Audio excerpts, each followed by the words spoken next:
Covering 70% of our planet, water is the most important resource that we have. Because of it, this is the only planet that we know of to harbor life. And we are the stewards, the guardians of this important resource. There's historically been a deep appreciation of this role in the Gulf region. We have been negotiating and compromising with nature for centuries. The earliest examples of nature-based solutions can be found in the intricately designed Islamic gardens, where water was a central feature. The design of ancient irrigation canals, developed in the Arabian Peninsula and Persia, were innovative and game-changing, and they're still being used today. They spread quickly around the world as far west as South America. But today, the region is facing a lot of new challenges. The Gulf is particularly sensitive to the challenges posed by water security in the face of a changing climate. 6 of the 10 most water-stressed countries are in the region. Facing this challenge requires an interdisciplinary and collaborative approach, one that connects cutting-edge science, technology, and innovation with policy, governance, and politics. And that's why we're here today. Ladies and gentlemen, excellencies, honored guests, I'm very happy to welcome you to the Sustaining the Oasis conference. Co-organized by Georgetown University in Qatar and Georgetown University's Earth Commons Institute. This is a first of its kind collaborative effort across the university. And it is to highlight our new and emerging environment programs to complement our existing well-established programs in international affairs and policy. Our agenda today features speakers from 35 different organizations coming from across the region and the globe.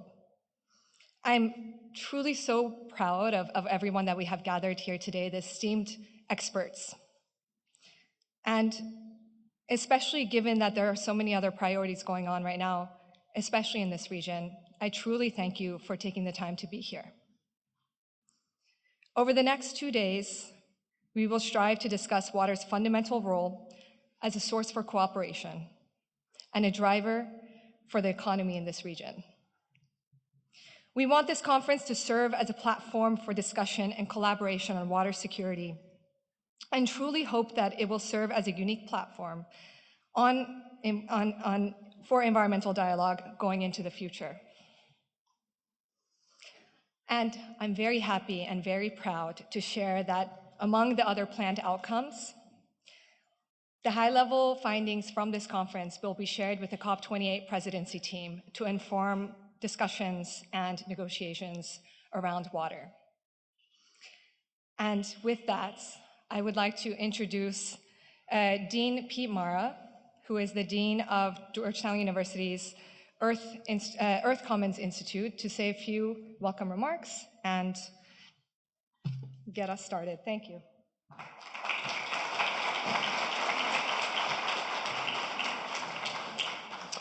Well, thank you, Raha. Thank you very much for all you've done. Raha has been sort of the mastermind behind pulling a lot of this together over the last several months. Pulling these things, sorts of things together are not easy to do, and she was also supported by an incredible staff at Georgetown University, Qatar as well. So this is a massive undertaking if you didn't know that already. So a round of applause for Raha and the team at Georgetown University, Qatar.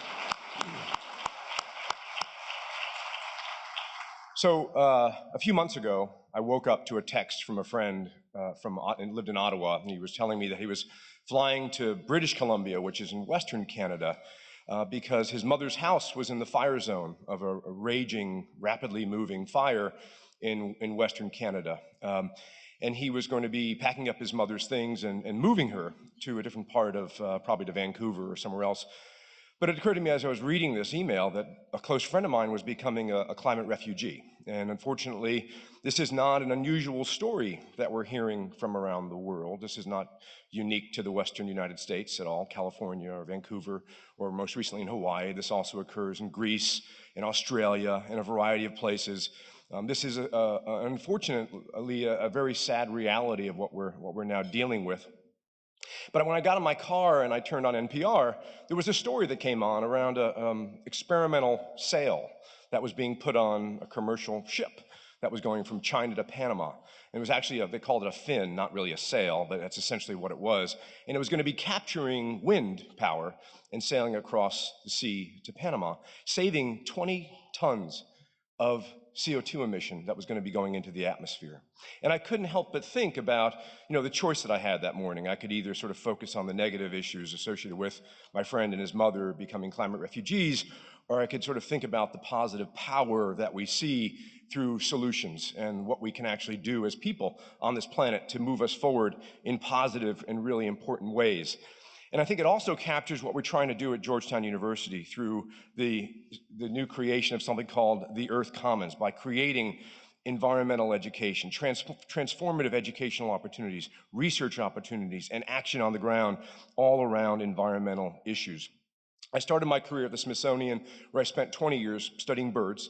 And I moved to Georgetown because I was really excited about the transformative power of education, about events like this, about environmental degrees, transdisciplinary, interdisciplinary, convergent degrees around environmental education and the power that that actually does, by bringing on scholars and researchers that use their research programs as experiential opportunities to teach people about the power of knowledge and knowledge acquisition. And that's what we're doing in the Earth Commons at every level, through courses, research programs, degrees, but also informally in venues like this, where we're bringing people together, two campuses, Georgetown, Qatar, and our campus from DC, bringing people together in a region to talk, to have conversations about issues as important as water and sustaining the Oasis. So we're not just doing this in DC, across schools, across disciplines, we're doing it across campuses, and this is powerful. And you should know that in the Earth Commons, we're hoping to do this not just by building environmental strengths with our partners here in Qatar, we're doing this in Greece, we're hoping to do this in Africa, we're hoping to do this in the New World by creating this new model of what we think is education. And it needs to be education for the future. So I'm an optimistic person. I focus on being hopeful. I don't like to think that doom and gloom motivate change.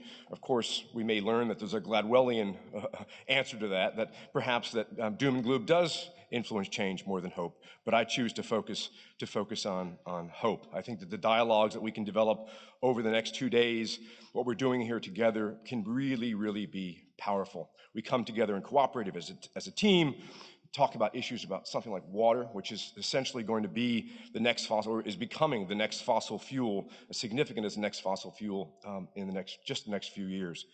So these are urgent issues of our time, and I'm beyond grateful for all of you coming together to share your expertise and perspectives on a variety of panels, focusing on everything from governance to how these issues influence biodiversity, something near and dear to my heart. By the way, my friend's mother moved back into her house, and she's fine, and the fire danger is now gone. So I'd like to introduce my esteemed colleague and counterpart, Dean Safwan Masri from Georgetown University, Qatar, to also offer you a welcome and introduce this morning's speaker.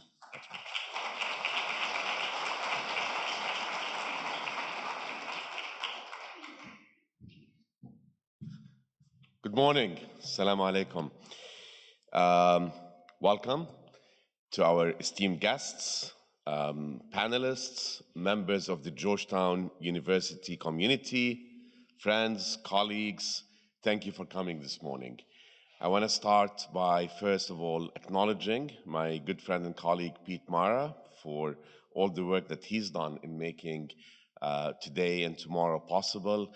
Raha, for all the great work that she's done, Dr. Jamie Olson from Georgetown University in Qatar, Mark Giordano, who among other things brought us Raha. So thank you to all of you.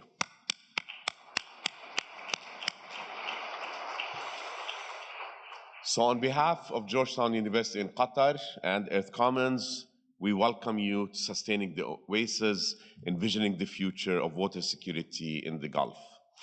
This is the fourth in the series of signature Georgetown University in Qatar conferences under a common banner of Hiwarat, which means dialogues. Hiwarat's goal is to bring together scholars and practitioners, fostering collaboration and dialogue to effectively connect theory with real-world application. We inaugurated the series with the invasion of Iraq, regional reflections, followed by global histories and practices of Islamophobia. And over the past 2 days, in this very room, we hosted a conference on Afghanistan and confronting the impasse.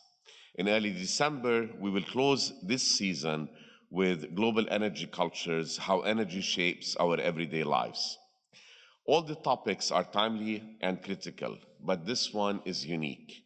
This is the most ambitious conference to date that brings together Georgetown University in DC and Georgetown University in Qatar. It's deeply collaborative, and we're thrilled and inspired to be working with Dean Mara and his colleagues at Earth Commons. This conference also reflects GUQ's, Georgetown University in Qatar's, drive to build with partners an accessible and inclusive space for regional dialogue on the environment, blending our deep-rooted expertise in policy and international affairs with environmental science and education. Over the next 2 days, experts, policymakers, researchers, innovators, and stakeholders from across the region and globally will share their insights about the most vital resource on the planet, water. Every person in this room knows at a fundamental level that water sustains life. But if I may presume to speak for all of us, most of us take it for granted. There's water on the tables before you, flowing through pipes in this hotel, readily available in our homes. We're fortunate that it is simply always there. We just turn on the spigot. Sadly, we often have to be reminded of how perilous life is for those who are denied access to it. The World Health Organization reports that 1 in 3 people globally do not have access to safe drinking water. Oxfam reports that in Gaza right now, less than 4% of fresh water is drinkable. The surrounding Mediterranean Sea is polluted by sewage. Death from dehydration is a grave concern, especially for children and infants. Water security can never be taken for granted. The Gulf region's delicate desert and marine ecosystems are assaulted by climate change, putting both human and non-human populations at risk. Over the next 2 days, this conference will examine the historical significance of water and stewardship in the region while exploring a comprehensive future vision for water security. Now, when it comes to the exploration of important, relevant, and timely questions, I can think of no better exemplar of this sensibility than this morning's keynote speaker, whom it is my pleasure to introduce. Malcolm Gladwell has been a force in American culture and journalism for a quarter century. He's the author of 6 New York Times bestsellers: The Tipping Point, Blink, Outliers, What the Dog Saw, David and Goliath, and Talking to Strangers. He has been named one of the 100 most influential people by Time magazine and one of foreign policy's top global thinkers. Malcolm Gladwell popularized the term tipping point in his best-selling book of the same name. The phrase denotes the moment that a certain idea, behavior, or practice catches on exponentially and gains widespread currency throughout a culture. This concept is increasingly relevant as we choose the path that our societies take to address the climate, water, and biodiversity crises. And not only will he be speaking to you all this morning, later today, at 1 p.m. at Georgetown University in Qatar. He and I will be in conversation, and we'll be talking about topics that he won't be covering in this keynote this morning. Everything from his creative process to meritocracy to his next book, a long-awaited sequel to The Tipping Point. So, without further delay, please help me welcome to the stage Malcolm Gladwell.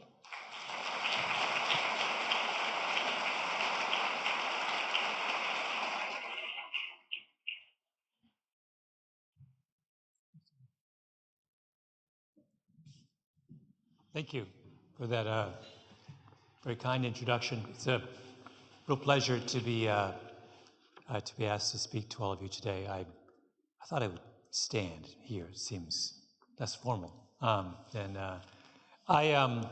never been to this country before, so it's a real pleasure to be asked. And I'm also honored to be asked to speak on such an important topic. Although I should warn you, I'm not actually going to speak specifically about water security. I have a rule that says I never talk about things that my audience knows more about than I do.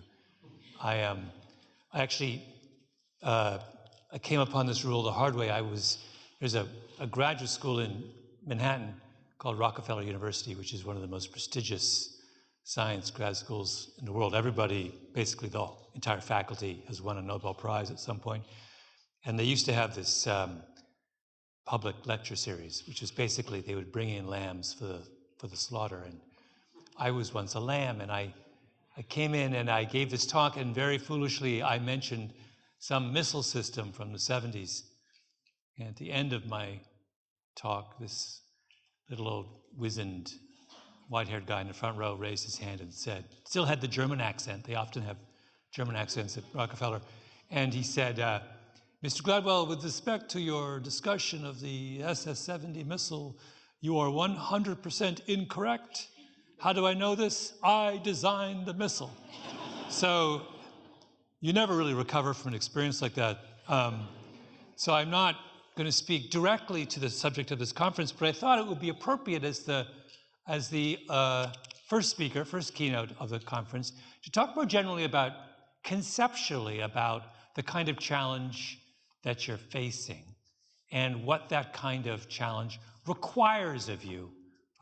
What is the necessary mindset to successfully address a problem such as this? And to kind of get at that question, which I think is crucially important as you start to think about what it means to formulate a strategy, I thought the best way to do that was to tell you a couple of stories of innovators who have faced a similar kind of challenge, and to talk in particular about something that I think is crucial in this kind of problem solving, and that is what I like to call social risk taking. So I thought I would tell you the story of a very remarkable man who I actually consider to be one of the most remarkable innovators of the 20th century. He's someone actually I had the privilege of meeting on more than one occasion. It's a guy named Emil Freireich. Emil Freireich was a doctor, and he grew up very poor in Chicago, and he was drafted into the army in the 1950s. And back then, you had the option, if you wanted to serve, if you were a doctor, to do your military service at the National Institutes of Health, the major government-funded medical research operation just outside of Washington, D.C. And so Freireich shows up, and he goes to meet with a man named Gordon Zubrod, who was, at that point, the head of the National Cancer Institute, the foremost cancer researcher of his generation. And Zubrod says, "What do you do?" And Freireich said, "I'm a hematologist." He studies the blood, diseases of the blood. And Zubrod said to him, "Good, I would like you to tackle the problem of childhood leukemia." Now, most of us would be too young to remember that in the 1950s, and for the many centuries before that, childhood leukemia was the most feared of all childhood diseases. It was a disease without cure. It would, an otherwise healthy child as young as 6 months would come down with what looks like a cold, that would progress to what looked like a flu. They would spike an incredible fever. They would start to hemorrhage from every orifice in their body, and they would be dead without exception in 2 to 3 weeks. It was a truly terrifying disease. Every major hospital would have a childhood leukemia ward, and the walls and the floors would be covered with blood because the children were hemorrhaging, and the nurses would come out in their white outfits would be red, and the doctors would wouldn't even go in because it was too depressing. There was nothing they could do against this particular disease. And there were 4 drugs at the time which people would sometimes use against this, would try against this particular drug, this particular disease, and they were called 6-MP methotrexate, vincristine, and the steroid prednisone. But all of them would have the same effect. You would give them to a child, the disease would go into remission for a week or 2 weeks, and then it would come roaring back when the cancer cells got resistant to that particular medicine. The children, meanwhile, would go through terrible side effects. And the side effects, in fact, were so terrible that doctors, generally speaking, didn't even bother to give children these drugs at all. They just said, what's the point? I'm just prolonging the child's agony. So this is the problem that Freireich has been given in the early 1950s. And he sits down and he thinks about it, and he has 2 extraordinary insights. His first insight was he looked at those 4 drugs and he said, individually, none of them seem to work against this disease, but what if I combine them? Now, today this is commonplace that we use more than one drug against cancer. In the 1950s, this was heresy.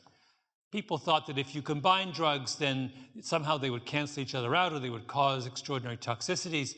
But Freireich's observation was, look, if you look at the mechanisms of those 4 drugs, each of them are attacking this disease in a different way. This is the Air Force, the Navy, the Army, and the Marines, that individually one of those branches can't defeat the enemy, but in combination they can. What if the same was true of cancer? Then, now the obvious rejoinder to that is, well, these are highly toxic drugs. They're poisons. They're chemotherapeutic agents. If you give a child 4 toxic drugs in combination, the side effects will kill them, right? Then Freireich had his second great insight, which was, yes, they're highly toxic, but they're all toxic in different ways, right? One of them causes your fever to spike. One of them causes, wipes out your immune system. One causes terrible neuropathy. They're not overlapping. They're doing different bad things to you. And maybe if I'm really aggressive in the way that I treat children for these side effects, I can keep them alive long enough for the drugs to work. So he starts this famous experiment. Starts with a 12-year-old girl, gives her these 4 drugs in combination. She goes through terrible side effects. And not only that, he misjudges the dose in the first case, and the girl nearly dies on the first night. And he spends the entire time by her bedside, and miraculously she pulls through. Her cancer goes in remission, and he tries it again on another patient, and another patient, another patient, and each one of those patients pulls through. And in 1965, he publishes one of the most famous studies in the history of modern cancer research that basically presents for the first time a successful case of combination chemotherapy, which remains the gold standard to this day of how we treat cancer. For his work, Freireich deserved but never got the Nobel Prize. It was in one of the most extraordinary medical findings of the 20th century. Now, think about that story for a moment as a model of innovation. Here we have someone who has 2 extraordinary insights, 2 ideas that had not occurred to anyone else. He executes these ideas under conditions of uncertainty. He takes an operational risk and observes the outcome, right? That is a classic entrepreneurial innovator's sequence, right? That you start with these ideas, you try them out, you take an operational risk, you take an empirical finding of the results, and you go forward from there. I think that when we think about innovation, we spend a lot of time thinking about that part of the equation. What is our idea? How are we going to execute it? How will we measure our success or failure, right? That's what we focus. When we think of innovators, we think of people who are particularly good at carrying out that kind of operation. But there's another side to this that I think is too often neglected, and that's social risk-taking. And the social risk-taking is, what is the environmental context in which you are executing your idea? What do people around you think of it? What kind of social obstacles are there to you doing your research or carrying out your work? And I think that the social risk-taking that's involved in bringing an innovation to fruition can often be as or more important than the operational risk-taking, particularly when we are dealing with an extraordinarily difficult and time-sensitive problem, right? So what I wanted to do this morning is to dwell on this subject of social risk-taking, which I think is of enormous relevance to this question that all of you are here to discuss. And there's two elements that I want to focus on in the social risk-taking paradigm. One is urgency, and the other one is disagreeableness. So Freireich goes to Gordon Zubrod in the early 1960s with this idea that he's hatched to use these 4 drugs in combination. And he says to Zubrod, look, I know these drugs have been used singly for years and years. I want to combine them.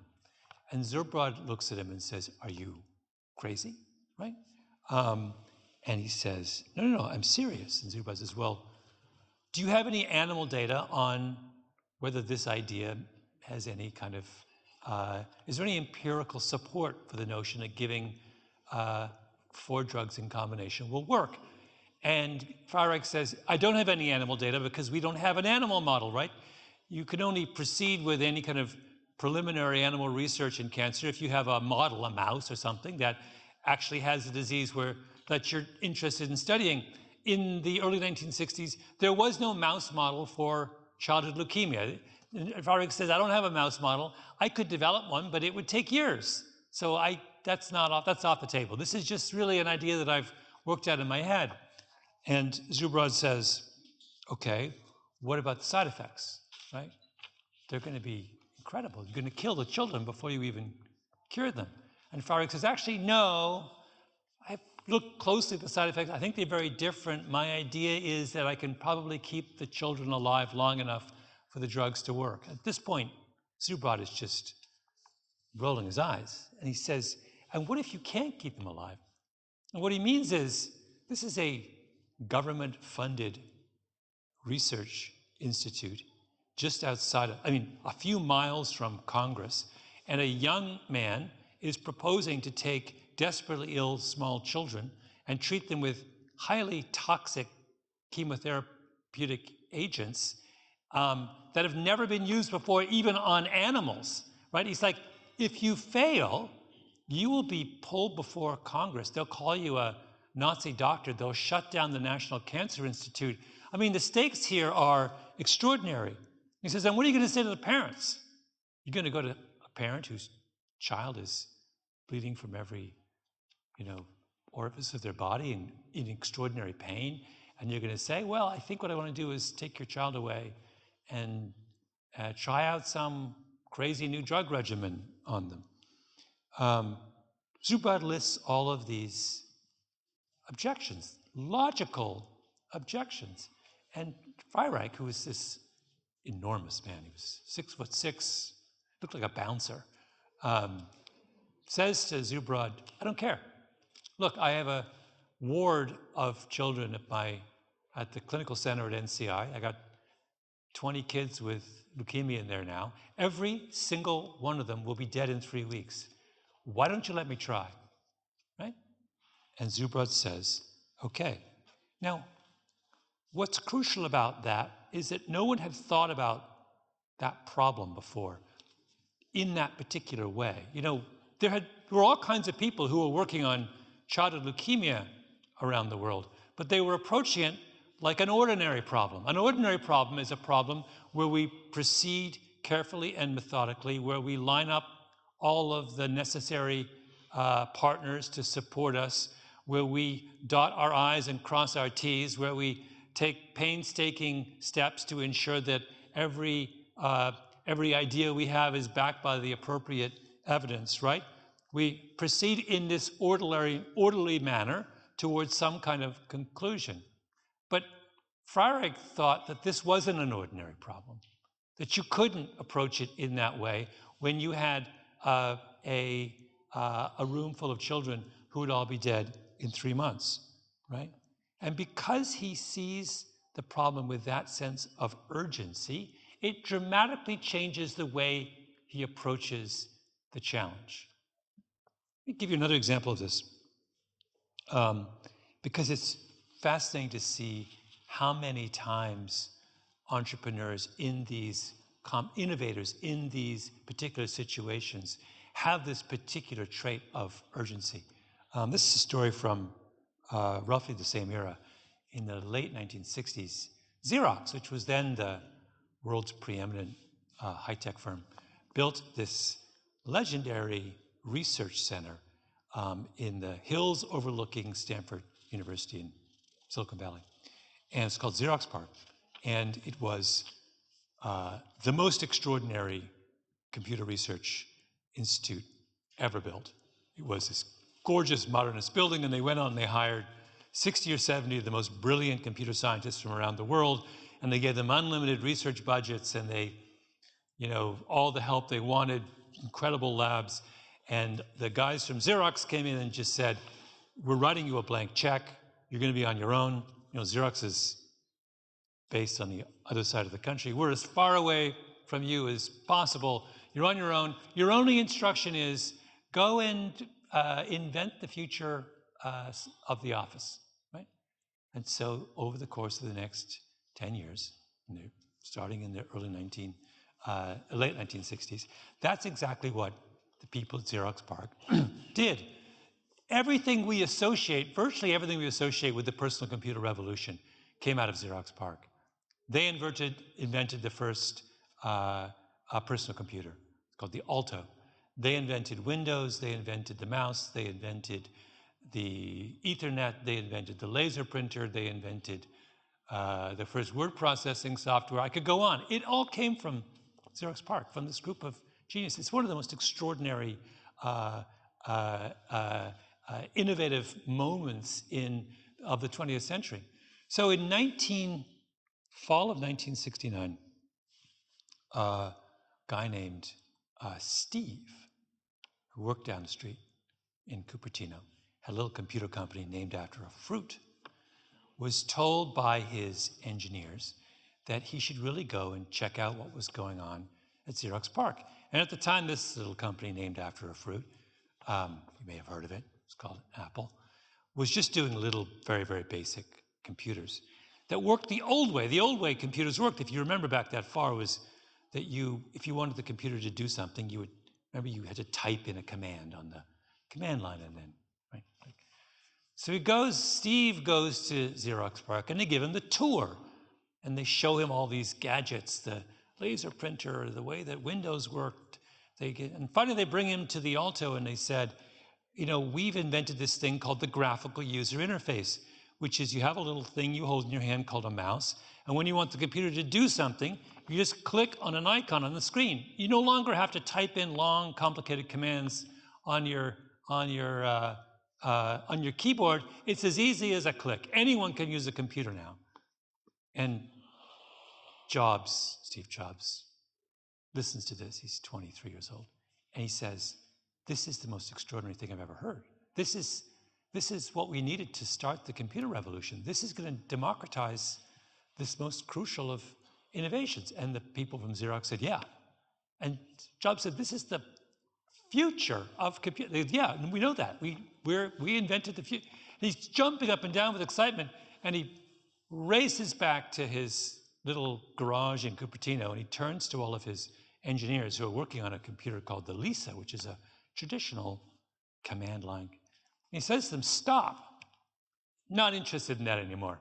I just saw this incredible thing, something called a mouse and an icon on the screen, and you click on that, and boom, the computer does what you want. This is the future of computing. And they say, no, Steve, we're working on this other thing, we have all this money. He said, no, no, no, no. Drop everything and give me this graphical user interface. And sure enough, they do, and that computer is called the Macintosh.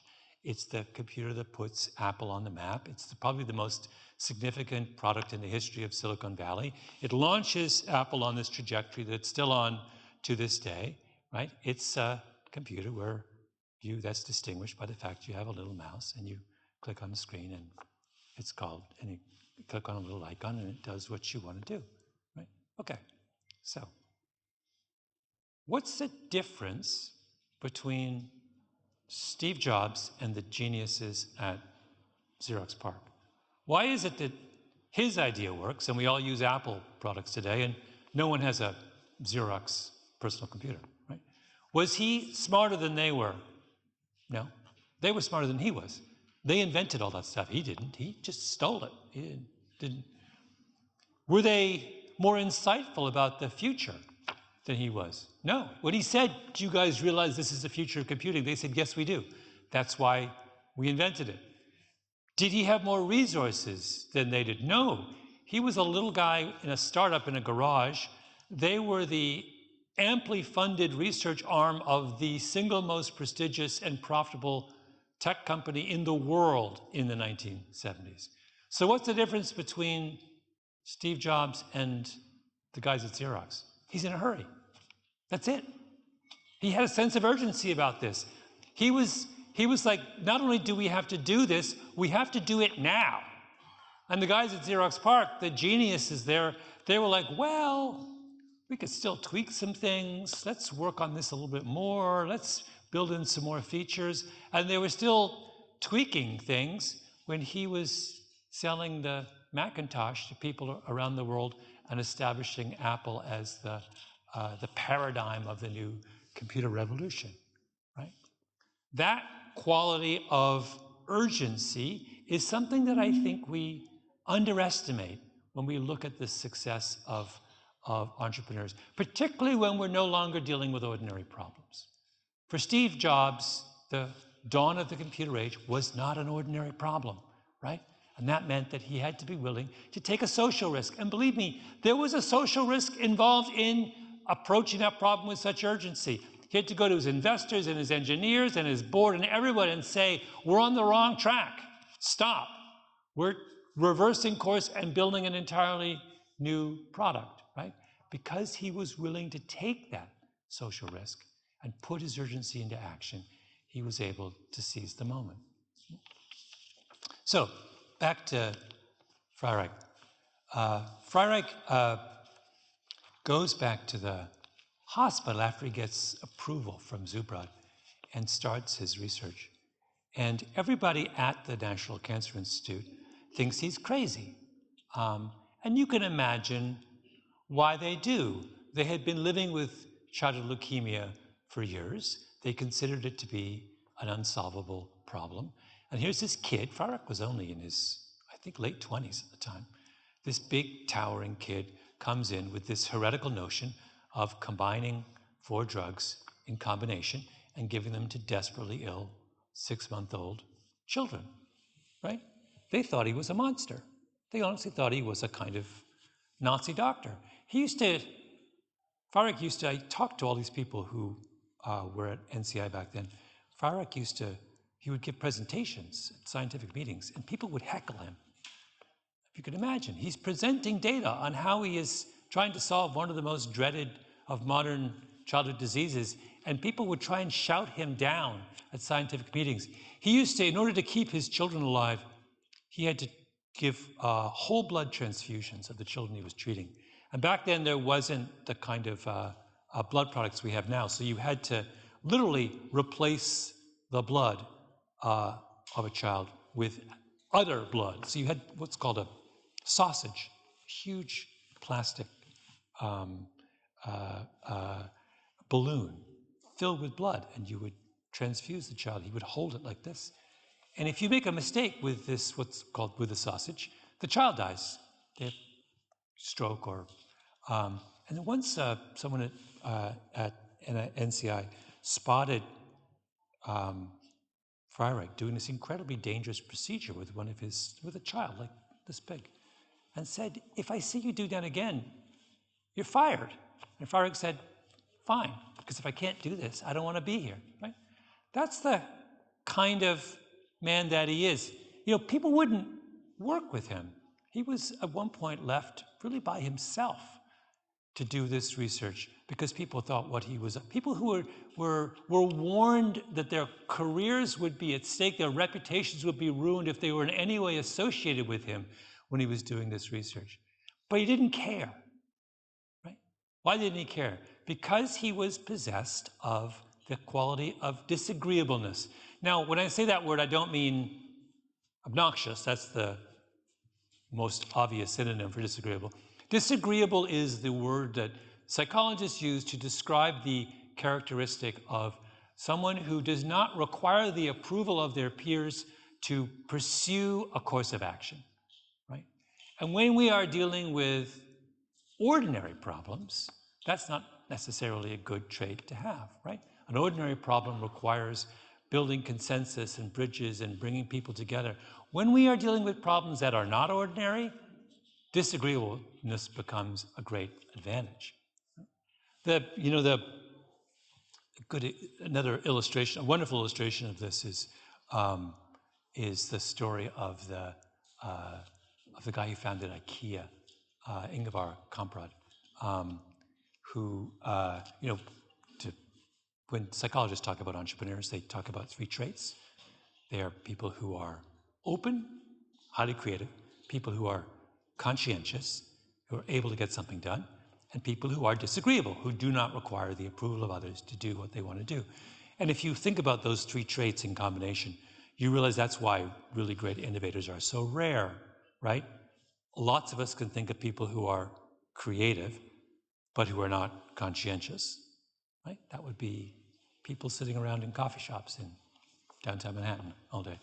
Lots of people can think of us, we can all think of people who are conscientious but not creative, right? That's your accountant. You do not want your accountant to be creative. You want them to be. Those 2 traits in combination they're rare. And then you add the third, that you want someone to be disagreeable, not to be caught up in what others are thinking about them. And you understand, oh, that's why there are so few people who are capable of bringing some kind of groundbreaking idea to fruition. So Kamprad is a good example of this. Kamprad is, he's Swedish, and he's running a furniture business in Sweden. And he has this really interesting idea, which is he realizes that a lot of the cost of a piece of furniture is bound up in its assembly. When you put the pieces together in the factory, it costs a lot of money. And then it also costs a lot of money to ship an assembled piece of furniture. And his great insight is, oh, I'm not going to assemble it. I'm going to ship it flat and let the customer assemble it, right? And that's where IKEA is born. And he starts this business, and he runs into all this trouble with the furniture industry in Sweden. And people are basically boycott him. Nobody will make his furniture, and he's facing bankruptcy. And then he has this idea, a second great idea, which is, oh, wait a minute. Right across the Baltic Sea is Poland. Poland has a long tradition of making furniture. They've got lots of wood, and it's super cheap. This is 1961. Super cheap to build stuff there. I'm just going to move my operations to Poland. And IKEA, in its beginning, is basically flat furniture made in Poland. That's the business. That's the elevator pitch for IKEA, right? Now, think about that. He has, he's open, totally open. He's someone who has these 2 brilliant ideas that no one's had before. Shipping furniture flat and outsourcing it, like building it, making it somewhere else. He's conscientious. It's really hard to build a world-class manufacturing facility in Poland in 1961, right? He's able to do that incredibly, right? But what is he really? Disagreeable, right? Why? Do you know, this is 1961, the height of the Cold War. Tensions between the West and the East had never been higher. And here was a man from Sweden, from the Western Age, who was going over to the enemy side to build a factory and to and to make money, basically, and bring his products back to the West. People thought he was a traitor. People denounced him. People turned their backs on him. But Kamprad is able to go ahead with what he wants because he's disagreeable. He's not someone who requires the approval of others to do what he thinks is right, right? That, I think, is a crucially underestimated explanation for his extraordinary success. When people tell the story of IKEA, they focus so much on his original notion, the brilliance of this insight that you can just ship furniture flat and it'll, and that's a revolutionary way to build a cheap bit of furniture for a customer, that they forget that there was so much more to it than that. That he had to be someone who was also capable of staring down his critics and shrugging, right? We're not hardwired to do that as human beings. I remember once doing research on somebody who was looking at marriages and trying to come up with predictors of why marriages fail. And the number one predictor of a failed marriage is when one party expresses contempt towards another. And why is contempt such a uniquely toxic emotion? Because it is the emotion of exclusion, right? Anger, if I'm angry with you, I care enough about you to disagree with you. Anger, implicit in anger is that we're still a unit, right? That's why I'm trying to change your mind. Contempt is where I've given up. Right?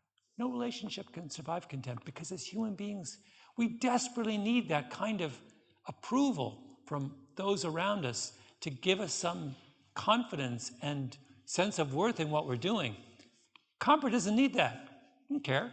It's like, no, I want to make furniture, right? And if people don't like what I'm doing in Sweden, that's totally fine. If you are somebody who is engaged in an ordinary problem, you don't need to be disagreeable.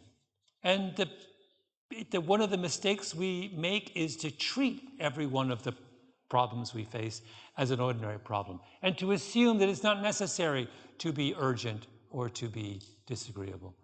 I mean, the other scientists back in the 1960s working on childhood leukemia thought of it as an ordinary problem.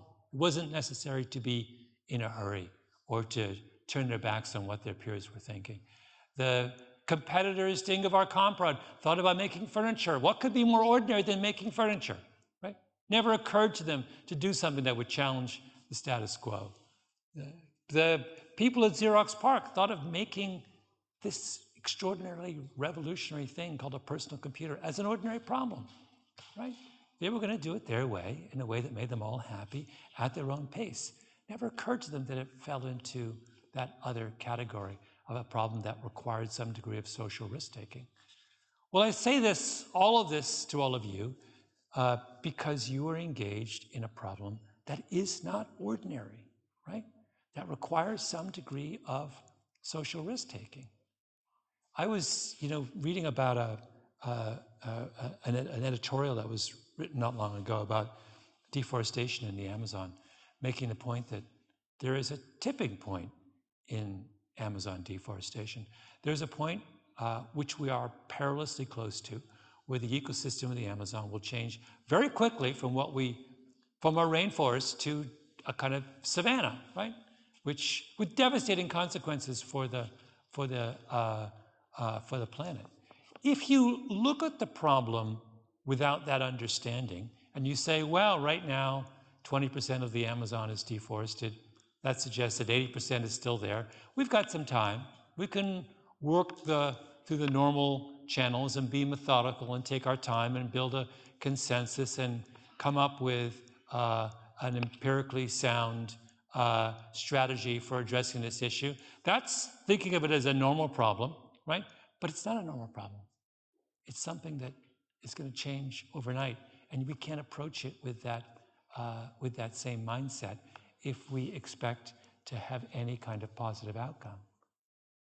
Freireich had a guy who he worked with named Tom Frey, and Tom Frey was the only one who believed in what Freireich was doing, and he was in many ways the opposite of Freireich. Freireich was this big, towering, fiery monster, And Tom Fry was this very elegant, quiet man, and they were a team for 30 years at NIH.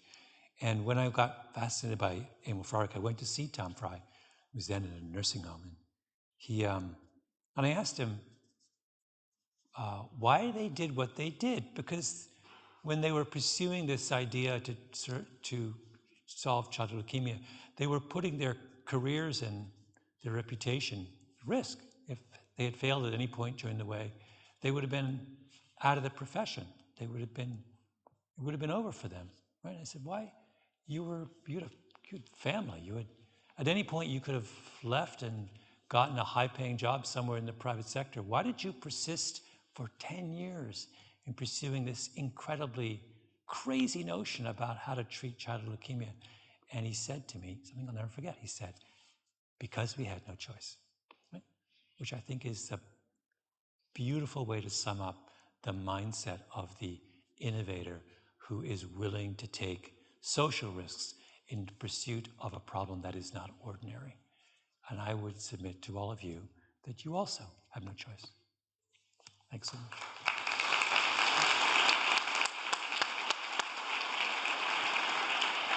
Thank you.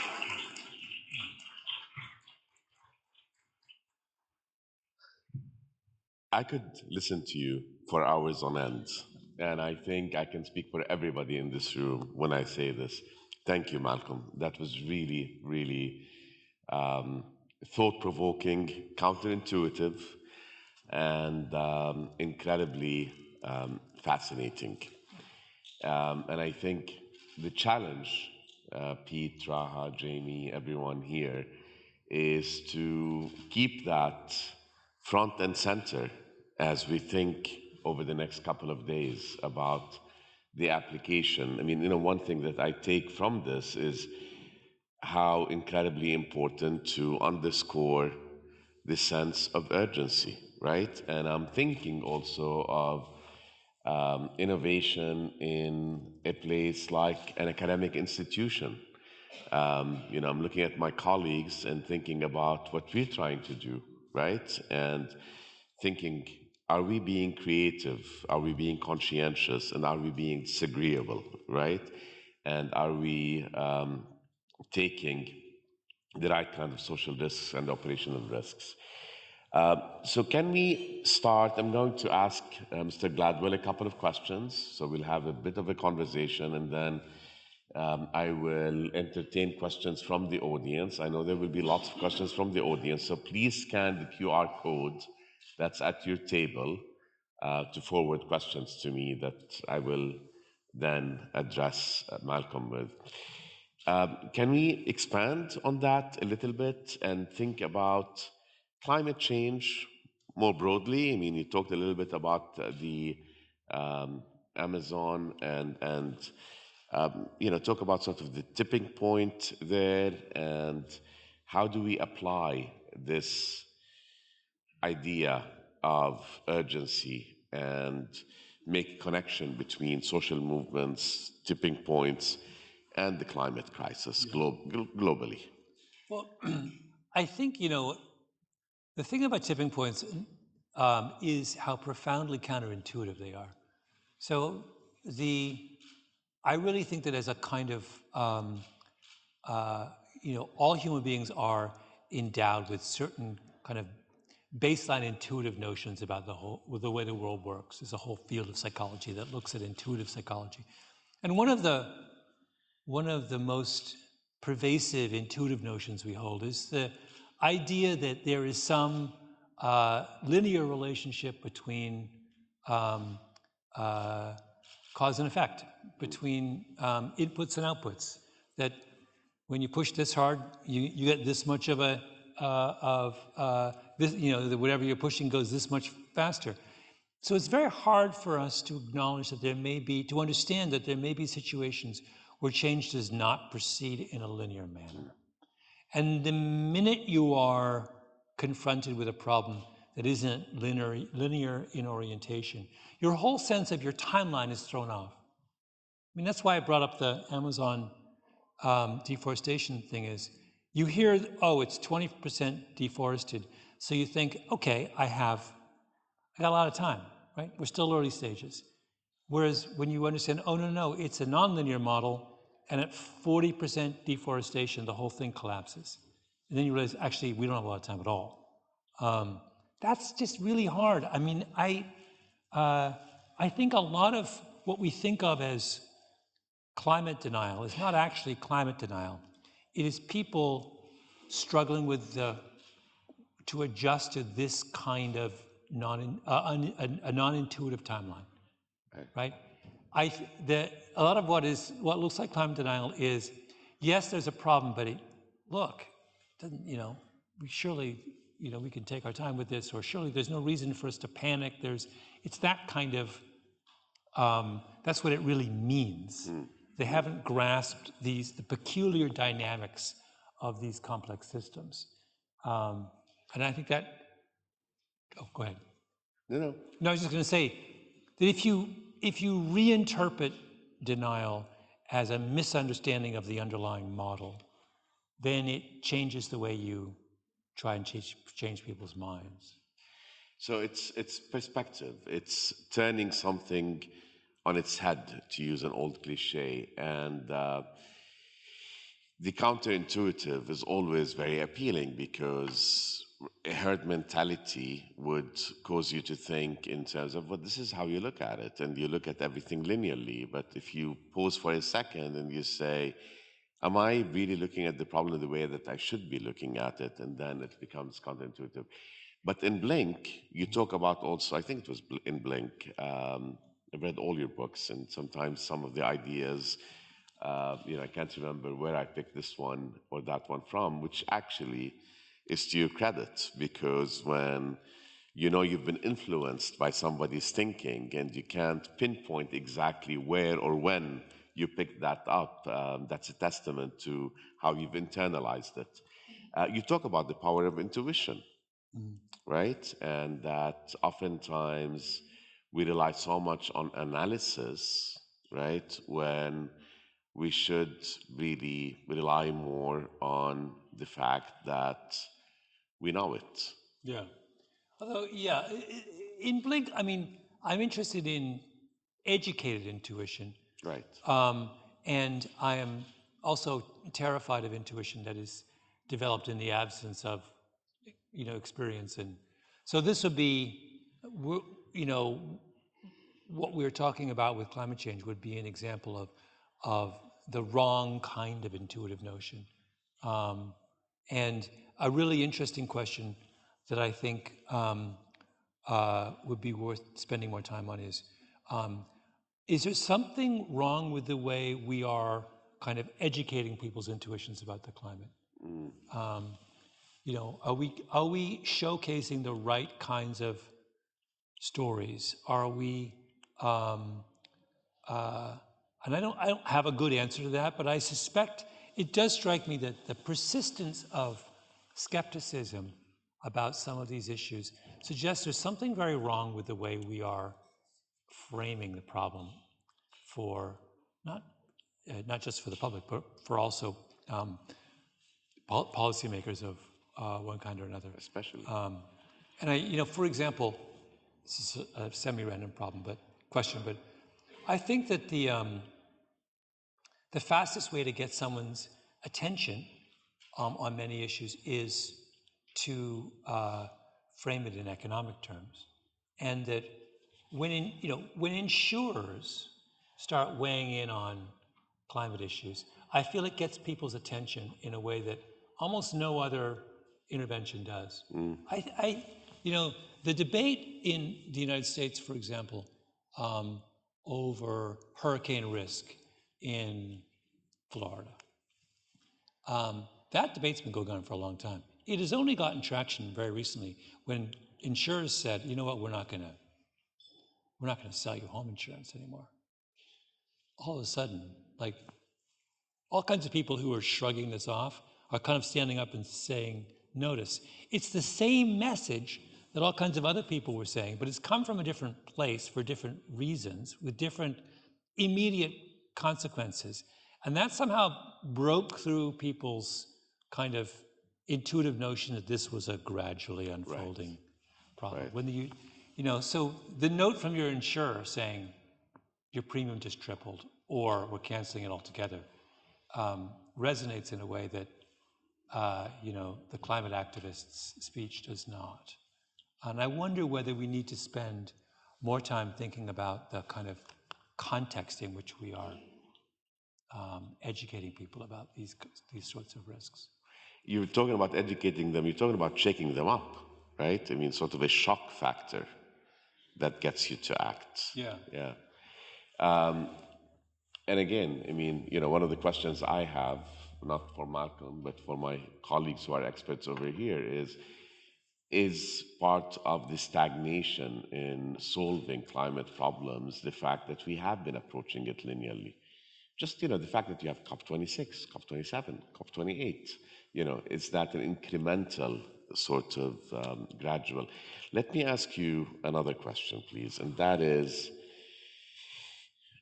very related to this. What happens when you watch something, you go through a form of self-deception is basically what you're saying, right? That it is gradual, right? Hurricane risks in Florida. You watch a long fuse burning, but you don't do anything to extinguish the spark until the dynamite explodes, right? Mm-hmm. So you mentioned one example. It hasn't exploded yet. The Earth hasn't. But you look at, there have been decades worth of climate warnings that have been ignored. Think about the long march to Trump. Think about what Jake Sullivan, National Security Advisor, said 8 days before October 7, right? The Middle East region is quieter today than it has been in 2 decades, right? Under what circumstances are people more likely to take preemptive action, to listen to early, or to have early warning systems in place? Mm-hmm. And related to that, what role does social media and the 24/7 always-on media ecosystem play into this, positively or negatively? Well, one thing I wonder about is whether some of the fundamental premises of the persuasion strategy are wrong. So normally, if I'm trying to persuade you to do something about which you are skeptical, I mix in my warnings with a lot of encouragement, right? And there's way too little encouragement of people on this issue. So by encouragement, I mean, if you give people too many dire warnings about what might happen, what is going to happen, there's a real danger they will simply give up, right? So I talked earlier about when we look at the kind of universe of people who are in denial, there's some portion of what looks like denial is actually a misunderstanding of the model. Another portion of what looks like denial is people who accept there is a crisis, but have given up hope that there could be any effective. And I suspect that if you were to look at the full universe of denial, probably only a very small portion of it is true denial. A lot of it is those other things that I'm talking about, is people who say, yeah, but you've given me absolutely no reason to believe that we can address this issue in the time frame you've given me. So I'm going to go and put my head in the sand. It's pointless, right? That's a lot. So a good analogy of this is when you looked at the universe of people who were unwilling to get vaccinated against COVID. Right. Only a very small fraction of those people were legitimately those who had, who thought that the vaccine was ineffective or dangerous. It's like probably 15% were in the true skeptic position. The remaining 85% were all different versions of either I don't have time for this, I am alienated from the healthcare system, I don't believe I'm at risk, and we tended to lump all of it under one umbrella and assume that everyone had the hard position of being fundamentally at odds with the conclusions of science. But in fact, most people didn't have a hard position. most people actually, what they needed was some degree of encouragement, nudge. It, needed to be brought into the. And I wonder whether the same is true of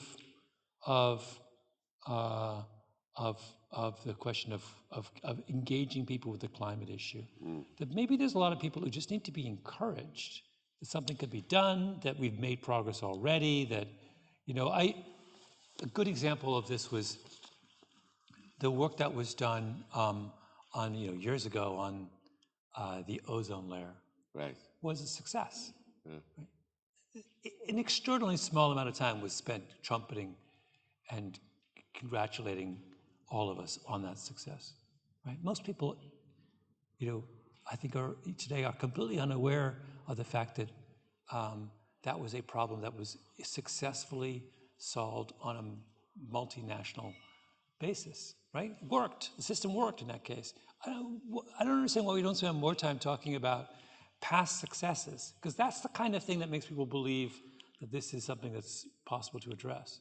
It establishes trust, doesn't it? Yeah. Because there's a lot of mistrust. I mean, to take the vaccine example, yes, persuasion, we talked about encouragement, nudging people, but trusting. I mean, there was a lot of distrust of pharmaceutical companies, a lot of distrust of the virus itself and what was being said about it. And even after the fact, today, when people encounter sort of new conditions that they had not been exposed to before or cannot explain otherwise, you often hear, or maybe, tell me if you do, it's the vaccines. Which vaccine did that person take? Yeah.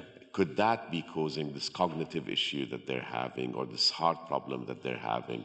Somebody dies suddenly, sort of unexplained, and they say it's a heart attack, but his heart was fine. And yeah. No, how does trust play into this? Yeah. There is. I mean, all of this is kind of under the general category of we do need to be a lot more thoughtful in terms of how we are communicating what we would like to do, why we're doing it, what its chances of success are.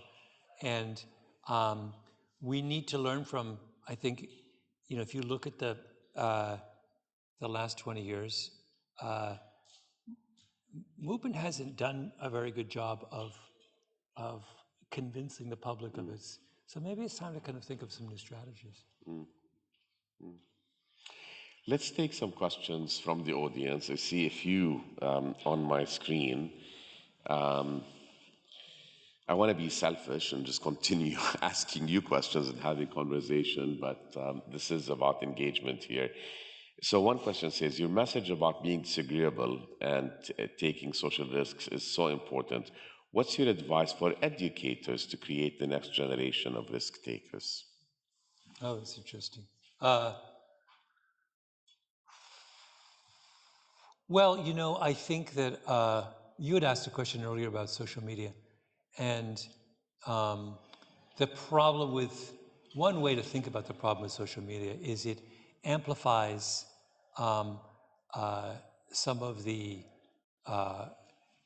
wrong instincts particularly in young people, that it traps them in very kind of dense social feedback loops. And if you want to talk about the importance of disagreeableness, what a disagreeable person is doing is they are detaching themselves from those tight social feedback loops. And I think it's very hard if you're checking your phone every 5 minutes to see how people are responding to your Instagram post. Really hard to be disagreeable. You can't, you're getting so worked up about what people are saying about you, and you've personalized your experience of the world in such a profound way that you don't have the kind of freedom to step out of that and pursue something unpopular. I do think that one of the things educators could do is to build the kind of emotional resilience that makes help build the kind of makes disagreeableness possible. That's really what someone like Farag has is just an enormous amount of emotional resilience. Right? Just like, he's not a sociopath, not a sociopath. He's just someone who is comfortable with the idea that for the time being, my colleagues are not on board with what I'm doing. Yeah. Okay? Right? Have the confidence. He's like, and he understands, as he would have explained it, this is a temporary thing. Right. And if I fail, it's a noble failure. I mean, I don't think he kind of catastrophized his position because he's someone who had some element, sort of baseline of self-confidence. And I think the same is true of Jobs or Kamprad or all those people I was talking about. That, the goal is trying to kind of build that, that resilience. It's difficult with young people, isn't it? I mean, you know, I think of people who are in our generation or at our age, you develop that confidence, if you will, or that willingness to fail, to take risks, because you've seen it, right? And you've seen that, okay, you know, you stumble, you fall, you get up. A 20-year-old college student doesn't have that, right? So are they likely to be less resilient or less willing to take risks, less willing to fail? I mean, I'm with you. People should fail and fail well, right? Because otherwise they're not taking risks. They're not moving forward. I mean, a lot of this as well is creating environments, sort of safe environments for risk-taking. You know, to kind of link it to what we're talking about here, you know, I really do believe there is far too little conscious experimentation in policymaking, where we start from the premise that we don't know the right way to attack this particular problem, and we are going to try several things simultaneously and assess them and go with the winner. And what you do when you have that kind of mindset is you instantly make everyone part of the learning process. As opposed to having a class of winners and losers, we're all complicit in trying to figure this out. One of us will be the lucky one, but the rest of us are contributing to the success of the operation by our willingness to try different ideas, or ultimately unsuccessful ideas. And that's a kind of a safe way to encourage this kind of risk-taking. Right. One more question? One more question, Raha. Raha is looking at me. Okay. One more. So I'll give you a couple and then you choose which one you're going to answer. How do you distinguish what constitutes an ordinary problem versus an extraordinary problem? And another one is, how do you take the right kind of social risk when you have multilateral parties and their consensus is important? And the example that the questioner is using is such as in the case of the Conference of the Parties. Yeah. Well, the first of those questions is a lot easier to answer than the second. Although I will, you know, I know what I'll do. I'm going to answer the second in a very, very elliptical way. When I did my last book, The Bomber Mafia, I spent a lot of time with people in the Air Force, senior officers of the Air Force, and U.S. Air Force. And one of the things that really struck me was, first of all, the Air Force, U.S. Air Force, spends a lot of time sending its officers, particularly their young officers, to work with other countries' air forces. So virtually every senior officer you talk to spent, you know, I did 3 years in Saudi Arabia working with the Saudis, or I did 2 years in Poland. And the second thing, and then you realize that they do that very deliberately because they want to create relationships. And those relationships are sustained as these people. So I was talking to some senior guy at the Air Force about some issue that had come up. And I said, are you worried about this? He goes, well, you know, between you and me, I called my counterpart named this very big country. I chatted with him and I think we're going to be okay. Right? And I realized that what we observe from the outside is in relationships among countries, is we see the layer of politicians and diplomats who are interacting. But the world, one of the things that makes the world safe is when there are multiple layers of interactions between, some of which we don't see, but it's a crucial way in which we build resilience and we build opportunity in international relationships, is by having multiple forms of interaction between skilled people.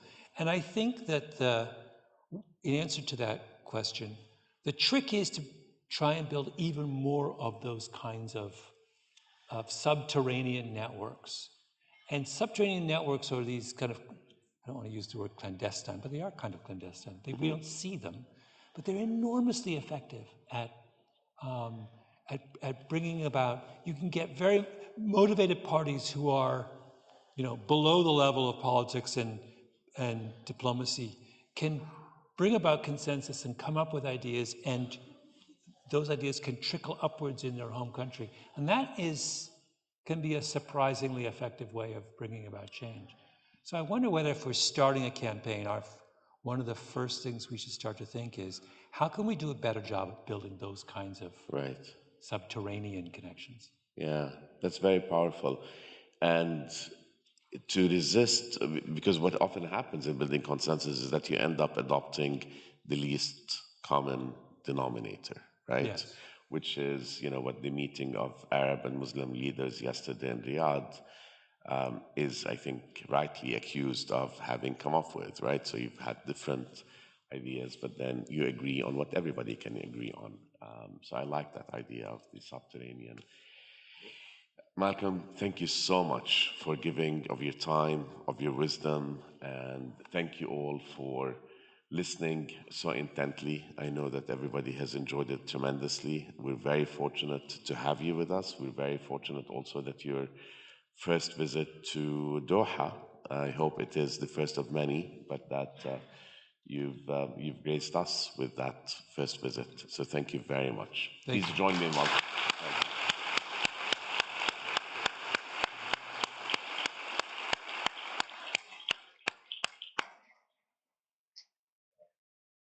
A break now? Yeah. Yes, we'll take a very quick 5-minute break and set up for our next panel. Thank you so much. We're ready to take radical risks, I think. I am.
And just look to me, I'll point to you when you should be moving to bring questions. And then I'll say the tape, okay?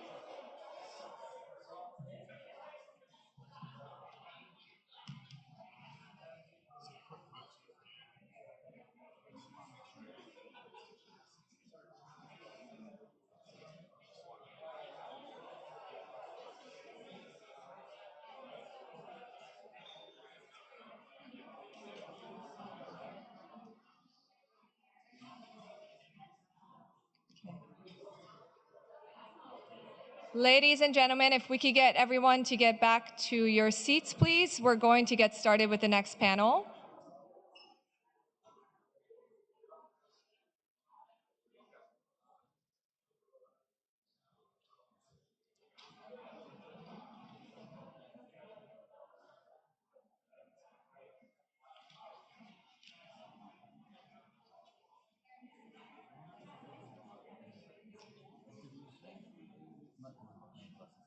Okay.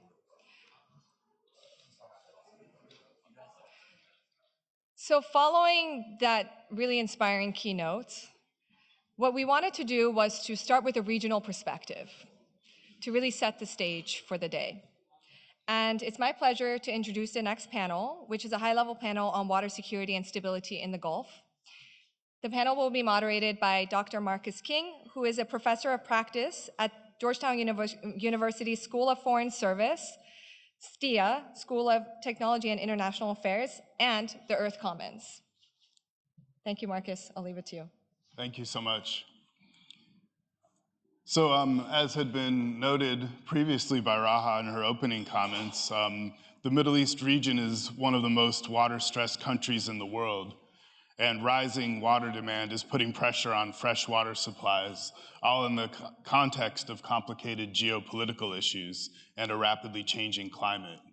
So factors such as overfishing, coastal development, and pollution are also affecting the ecological health of the Gulf's waters.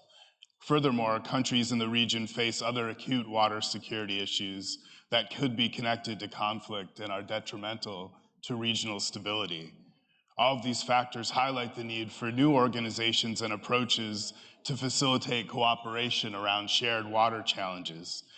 So in the next several minutes, we'll explore water security, how it is situated in the geopolitical stability of the Gulf region, and discuss policy pathways toward achieving solutions to the shared regional water challenges.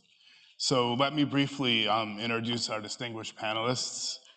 All the way to my left is Ms. Natasha Hall, Senior Fellow in the Middle East Program at the Center for Strategic and International Studies in Washington, D.C. She has over 15 years of experience as an analyst, researcher, and practitioner in complex humanitarian emergencies in conflict-affected areas in the Middle East. Next is Mr. Ciaran Cuinn. He is the director at MDRC. MDRC is an international organization established as part of the Middle East peace process in 1996. It's mandated to find solutions to fresh water scarcity, conducting research, training, development cooperation, and transboundary water projects. Next, Dr. Hamad Ebrahim Al-Abdulla. He's executive director of the Bahrain Center for Strategic and International and Energy Studies. He directs the program of rigorous research to inform discussions, encourage thinking, and influence policymaking in the region. Finally, His Excellency Abdul-Rahman Al-Eryani, currently Water and Environment Advisor in the Presidential Office of Earthna.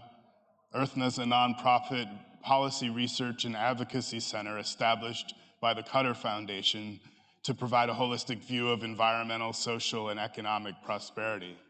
He's also former Minister of Water and Environment in the Republic of Yemen from 2006 to 2011, one of the most water-stressed countries in the world. Welcome, Your Excellency.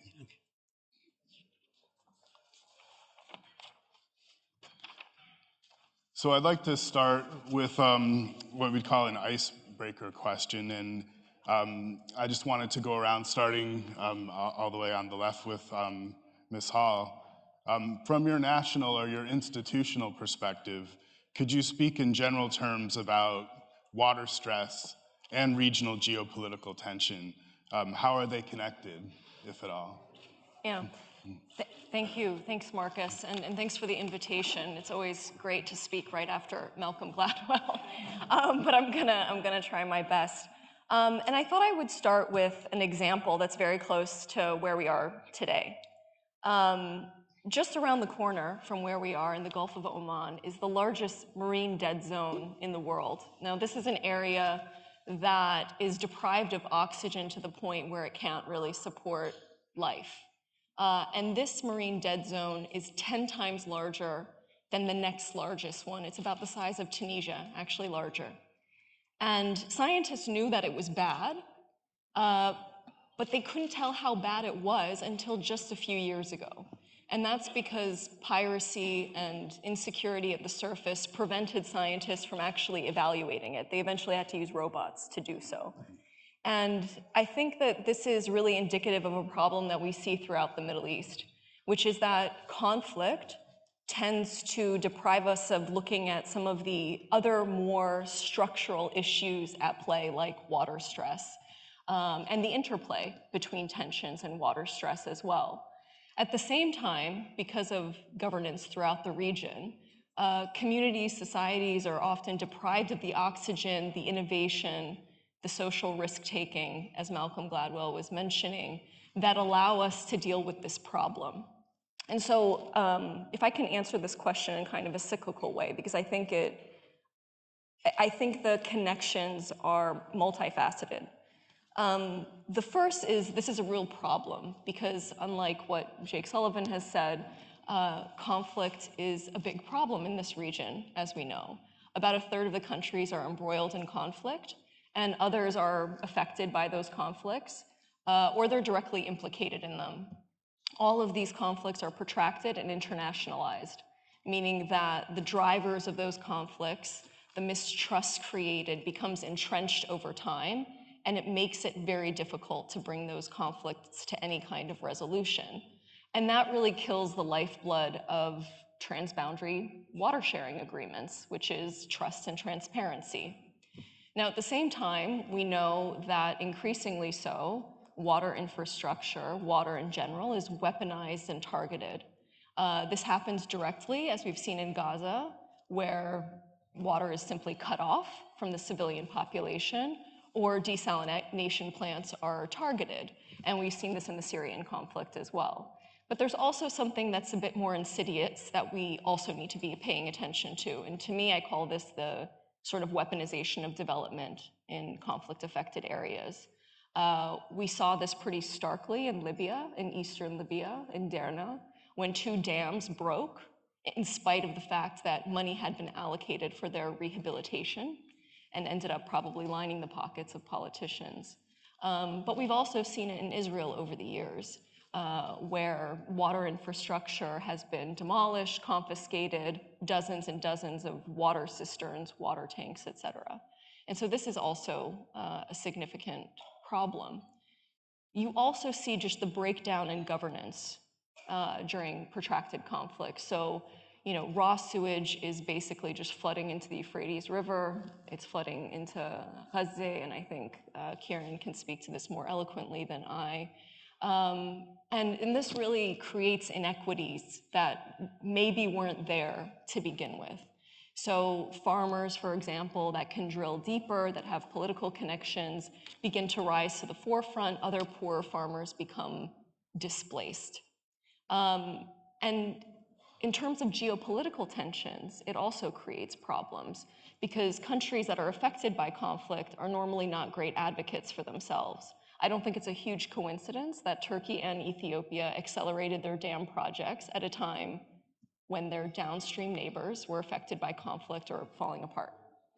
And then finally, and this is where we're starting to see the tipping point or the breaking point in the region, we're actually seeing the direct effects of water and violence and political tensions. And we see this at the communal level, where there's tribal conflict in southern Iraq, as you know very well, Marcus, over water scarcity. Just last year, the Iraqi government had to cut off 50% of water for irrigation in southern Iraq.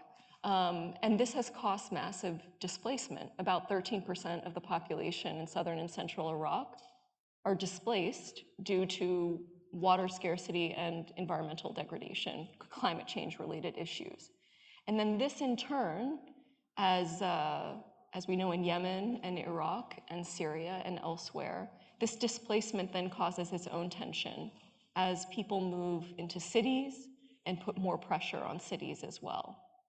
And when governments need somebody to blame, they may often blame their upstream neighbor or regional neighbors. And then this also adds to the geopolitical tension. So I think that there's many, many different ways that these issues kind of interact. Thank you for that excellent framing. Mr. Cuinn? Well, I agree with everything Natasha said. It's an extremely complicated area, water wars, environmental wars, big academic debates, and it's a great academic area, and it's great to see an area like this where practitioners and academics are meeting. The issue of water and environmental wars as an academic area is mired in issues of causality. If you look close enough at any conflict, you'll find water. I mean, if you look, the issue in Palestine at the moment, what's the core issue? The core issue is lack of self-determination for the Christians and Muslims of the Holy Land. That's the actual cause. But if you want to find water, yes, there are water reasons. Is water being used as a tool of war? Yes. But is environment the real reason of the war? No. Okay? So it depends on what lens. And one of the real problems with this area is it is tend to be dominated by hydrologists and engineers and water specialists who find their area. You know, a researcher is like a solution looking for a problem. They tend to find their solution in any problem. So it's a very big issue. Here on this side of the Gulf, is water really a problem? When you turn on the tap, does water come out? Yes. Water here is a function of energy, 100%. We don't really use groundwater anymore. It's a function, absolutely 100% of energy. There's a mega plant in Dubai. I just saw the net present value, so the price of the desalinated water today is 35 cents per cubic meter for solar-powered photovoltaics linked to a battery, linked to a reverse osmosis system. And that battery is going to get cheaper in the couple of years' time. So water isn't actually a problem here. You can have a debate about brine and all of that, but water actually isn't a problem. Other parts of the world are going to get into desalination over the next couple of years. That now is an off-the-shelf technology. There's no argument to say country A has desalination, country B doesn't, therefore, you know, they have some power over country B. Transnational corporations are what have desalination plants. It's very, very basic science. It's very, very straightforward. So if you're looking for environmental wars, you won't really find them. 40% of all wars in the last 60 years have had some transboundary environmental effort part, but never the core part. Historians can't really point to an environmental or a water war. But the key thing you can do with environment is what we do in MEDREC. One of our diplomatic mandates is to be a model organization for states that want to use transboundary environmental in support of a peace process.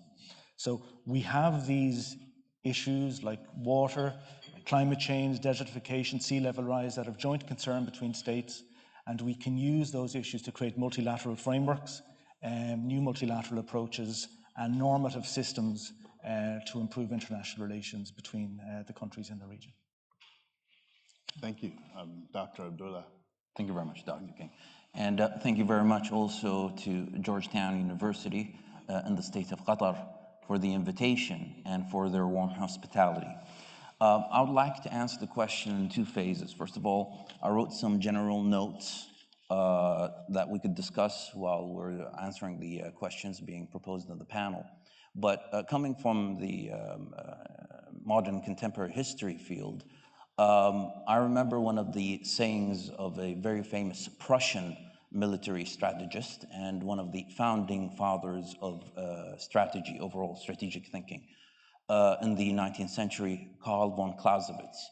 And in his book called On War, he coined a term or a phrase called coup d'oeil, which literally means a stroke of the eye. So for example, if you're scanning through the room and you notice something or you noticed an event or something that will take you to the ultimate strategy. And I believe coming down to the coup d'oeil of what we have, which is climate change and overall water security, I think this is the perfect topic that could bring together the region. So it has become evidently clear that water stress and regional geopolitical tensions are closely interconnected, as the region is characterized by arid and also semi-arid climates. Limited freshwater resources and high population growth rates has become highly vulnerable to the water scarcity. Because when we're talking about freshwater, it's not just the scarcity of freshwater. In the opposite direction, we'll also have the ultimate growth of population, and the population in the region, and especially in the Arabian Gulf, is increasing. So the scarcity of freshwater in the region can also increase competition among countries and communities for access to fresh water, which can consistently also would result in the creation of tension within the region. Let alone also one of the important factors that will also contribute and is contributing to this event and the scarcity of water is climate change, which impacts such as rising temperatures, changing in precipitation patterns, and environmental degradation further exacerbated these challenges as countries. Moreover, water scarcity can have severe also socioeconomic consequences, including increased poverty and possibly also unemployment. So as water stress intensifies, the pressure on governments to address water-related issues grows, which may contribute to problems that we had mentioned earlier, including unemployment in the long-term future. This is why it's crucial to address water stress and resource management in a cooperative and sustainable manner like we are doing here today. So this requires international cooperation, affecting also effective water governance and the implication and implementation of innovative solutions, such as water conservation measures, efficient irrigation techniques. And again, I go back to the term of Karl von Clausewitz, in which he mentioned coup d'oeil, which is, this is the idea that we could build upon. This is the idea that would eventually bring the entire region together, in which we would all be part of. So instead of having conflicts within each other about water resources, we can work together to improve water resources. Thank you. Thank you so much, and for highlighting some of the themes that we will see later through all of the various breakout groups and panels. So thank you very much. You. And Your Excellency. Thank you very much for inviting me. Well, my answer will be informed by my experience in Yemen in the last 25 years working in environment and water. As you know, Yemen is one of the most stressed countries in the world regarding water. But until the early 70s, we were living in a more or less sustainable manner regarding water resources and water use.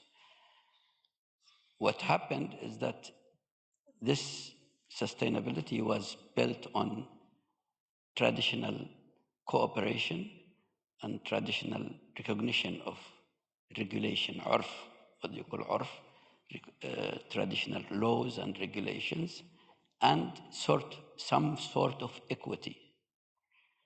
And the cooperation was not some sort of option that people follow. It was a necessity, because the whole system of water management in Yemen, which is a very old and very complicated system, cannot be managed by small groups or individuals. What happened in the 70s is that Yemen opened up to the world. It was closed, it opened up.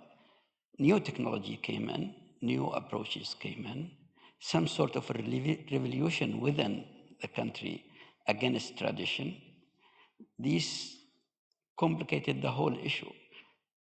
Water pump, diesel water pump, and borehole wells came in, made farmers more individualistic, because they feel that they can do this, and they can produce their crops without need for their neighbors as in the past. Also, the wealth and monopolization of the resource became more and more because the wealthy and the powerful control the resource. So the principle of cooperation and principle of respecting the laws and following the laws deteriorated. And this created the whole system of collapsing not only the resource, but also the social fabric. And it's complicated by mismanagement, corruption, and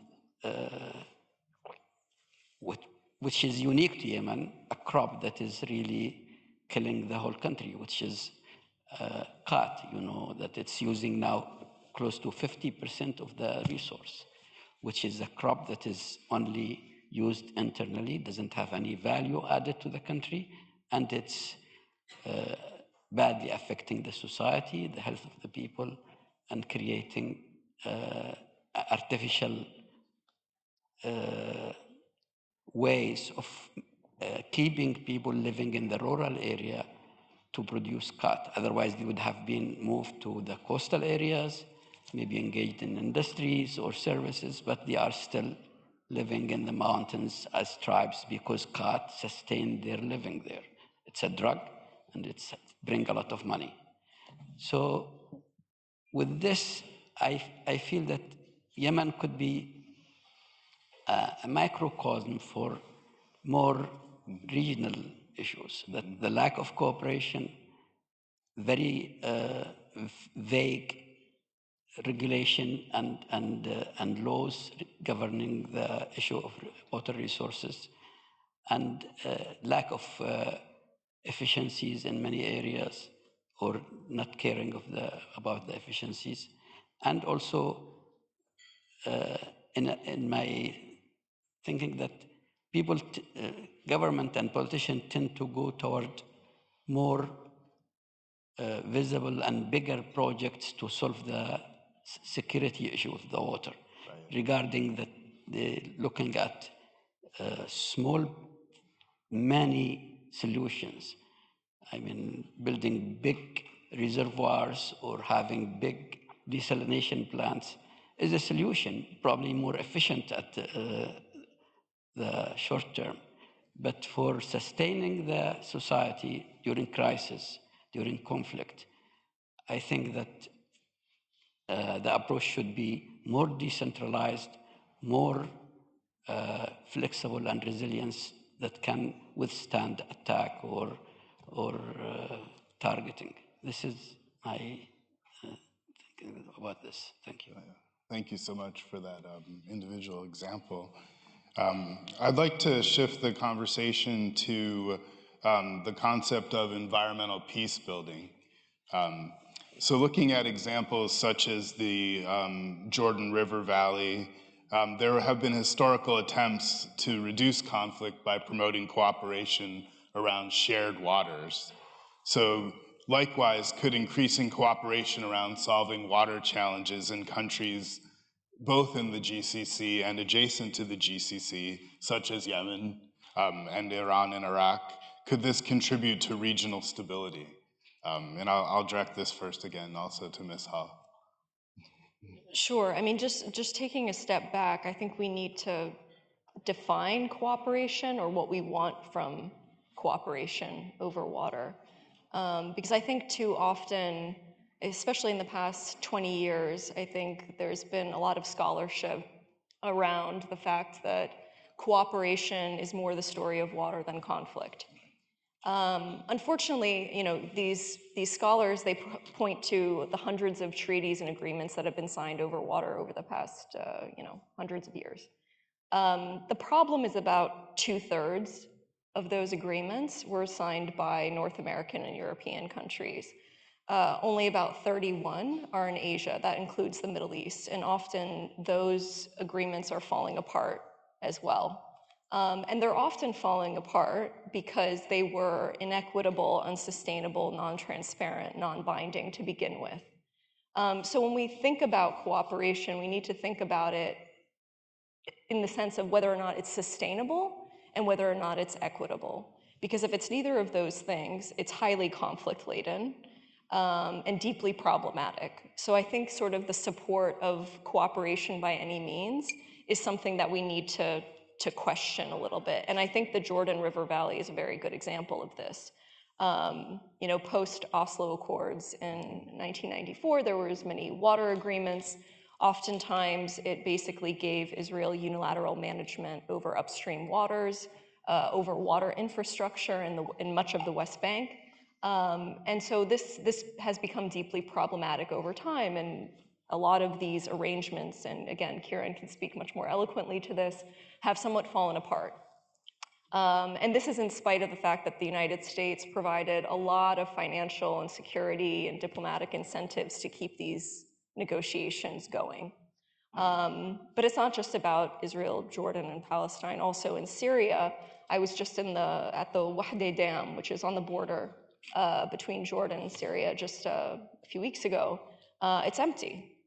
Syria has never allocated its promised amount of water to Jordan. And we're seeing this issue between Syria and Turkey further north now. So I think we need to think about those issues, and I don't want to sort of paint the problem. So I think that there's a few takeaways that we can get from these failures or these difficulties. And one of them is that there needs to be some kind of power broker to maintain a level playing field. Because the reality is there isn't a level playing field when it comes to transboundary water resources for many, many reasons. And as I said, the United States, has tried to play this role to varying degrees of success in the Middle East. But I think we really need to think about that when we think about Yemen, for example, even within borders. If peace talks continue at some point, who is going to be the power broker to level the playing field again, even within communities, and ensure that endemic corruption and mismanagement doesn't cause conflict in the future in Yemen as well. The other thing is the need to look at these areas as a sort of a water basin management approach. So rather than sort of cutting up the Jordan River along arbitrary borders, and just dealing with pollution in the downstream Jordan River basin, to look at these ecosystems more holistically. And there's a lot of good examples from Africa, actually, in terms of river basin organizations, but they're often underfunded.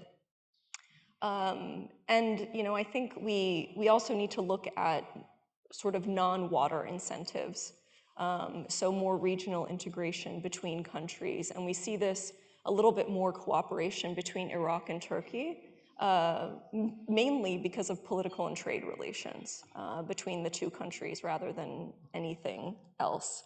So, I think I would leave it at that, but I would say that there probably is a need for some kind of international impartial body to do data collection on water sharing.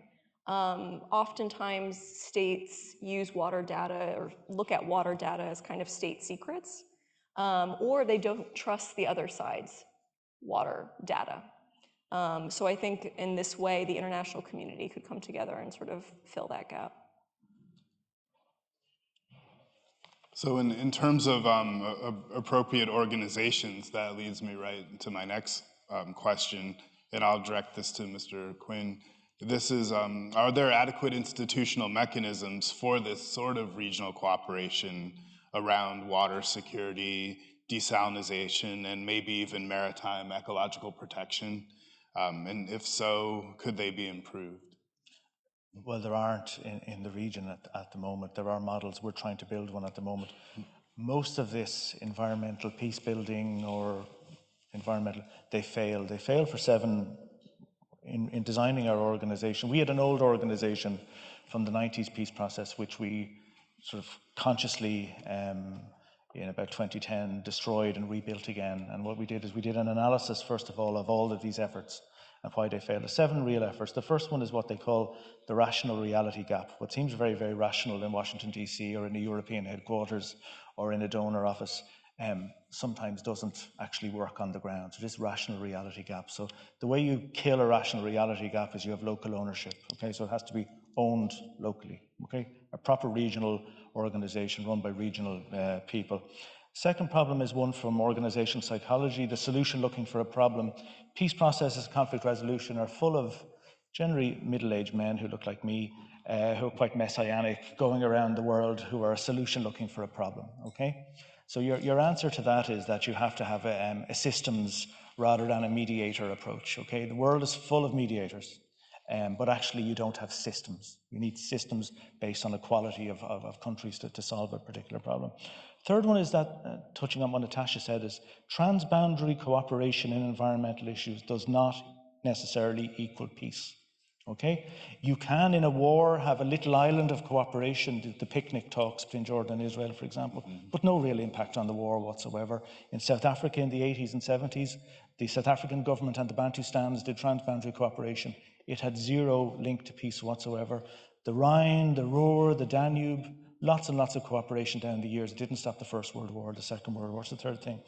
Fourth thing is that the governments and diplomats are the operating systems in this world, okay? So back to what Natasha said, if you have these, you need to have either a diplomatic power broker or is what we have as a series of supporting states that have a normative impact, that create diplomatic norms around the things, that don't let the balance become one way or the other. The fifth and the most important one is that ignoring politics is political.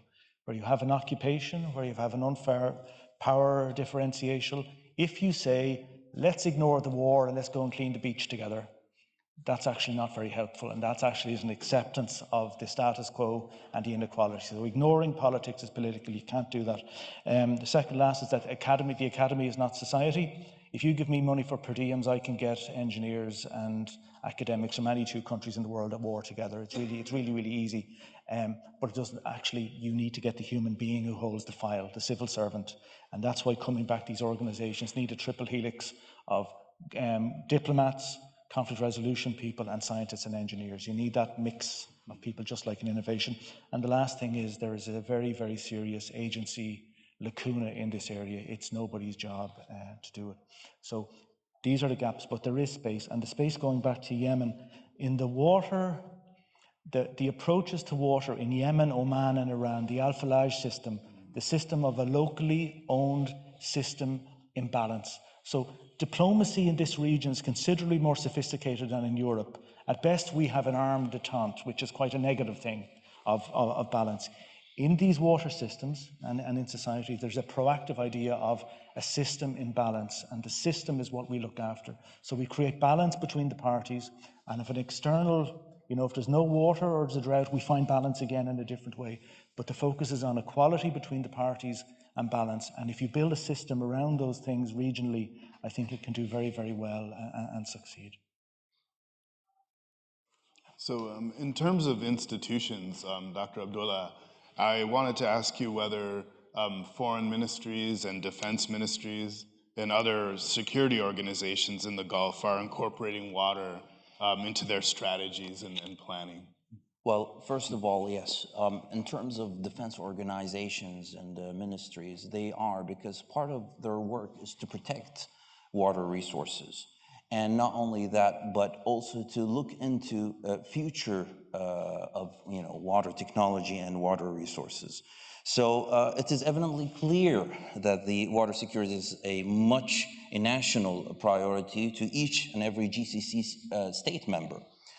Defense ministries and also defense organizations play a key role in addressing these challenges by incorporating water security into their strategies, planning, and also operations. They conduct comprehensive assessments of water resources, including availability, quality, and vulnerability to identify potential risks and also challenges in the sector. Infrastructure protection, as I had mentioned. So defense organizations are also involved in protecting critical water infrastructure, such as desalination plants, water treatment facilities, and also reservoirs. They recognize the vulnerability of these assets and to the potential threats, and including physical attacks, whether also cyber threats and also acts of sabotage. Defense ministries and security organizations in the Arabian Gulf region engage in international cooperation on water security issues. They participate regularly in regional forums joint exercises, and also knowledge-sharing initiatives to exchange best practices, lessons learned, and also technology transfer. In addition, these organizations are responsible for introducing and implementing crisis management, which is part of their courses that they teach in these various ministries and also the various institutions within the ministry itself, which involve investing in water infrastructure and technologies that enhance water security, such as early warning systems and robust monitoring mechanisms. Also, we at the Bahrain Center for Strategic International and Energy Studies, Dirasat, we continuously provide various workshops, lectures, and seminars on water-related issues and also climate change. And we have noticed that defense organizations and also organizations related to the defense industry have been keen on participating and being involved in attending these organizations. And these seminars and workshops. So yes, we do believe that they play a key role, and it's part of their investment into the future. Thank you. Thanks.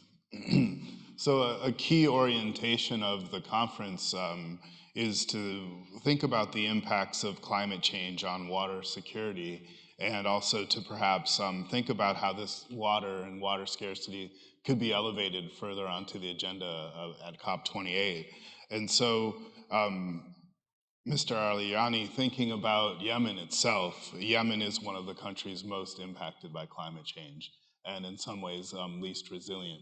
So how might this be addressed in the context of Yemen, and are there any ways that it could be elevated onto the agendas of international organizations? Well, I think the immediate problem of Yemen is finding peace. Without peace and building a strong central government, anything cannot be really implemented. It will be very difficult to implement anything. For sure that investment in resilience and adaptation is very important in Yemen. Yemen is suffering from scarce water resources, but also with climate change, the issue will be even more severe.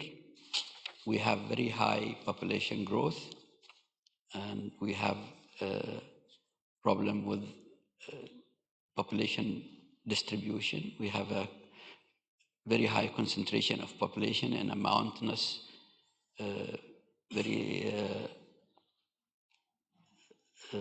doesn't have any resources.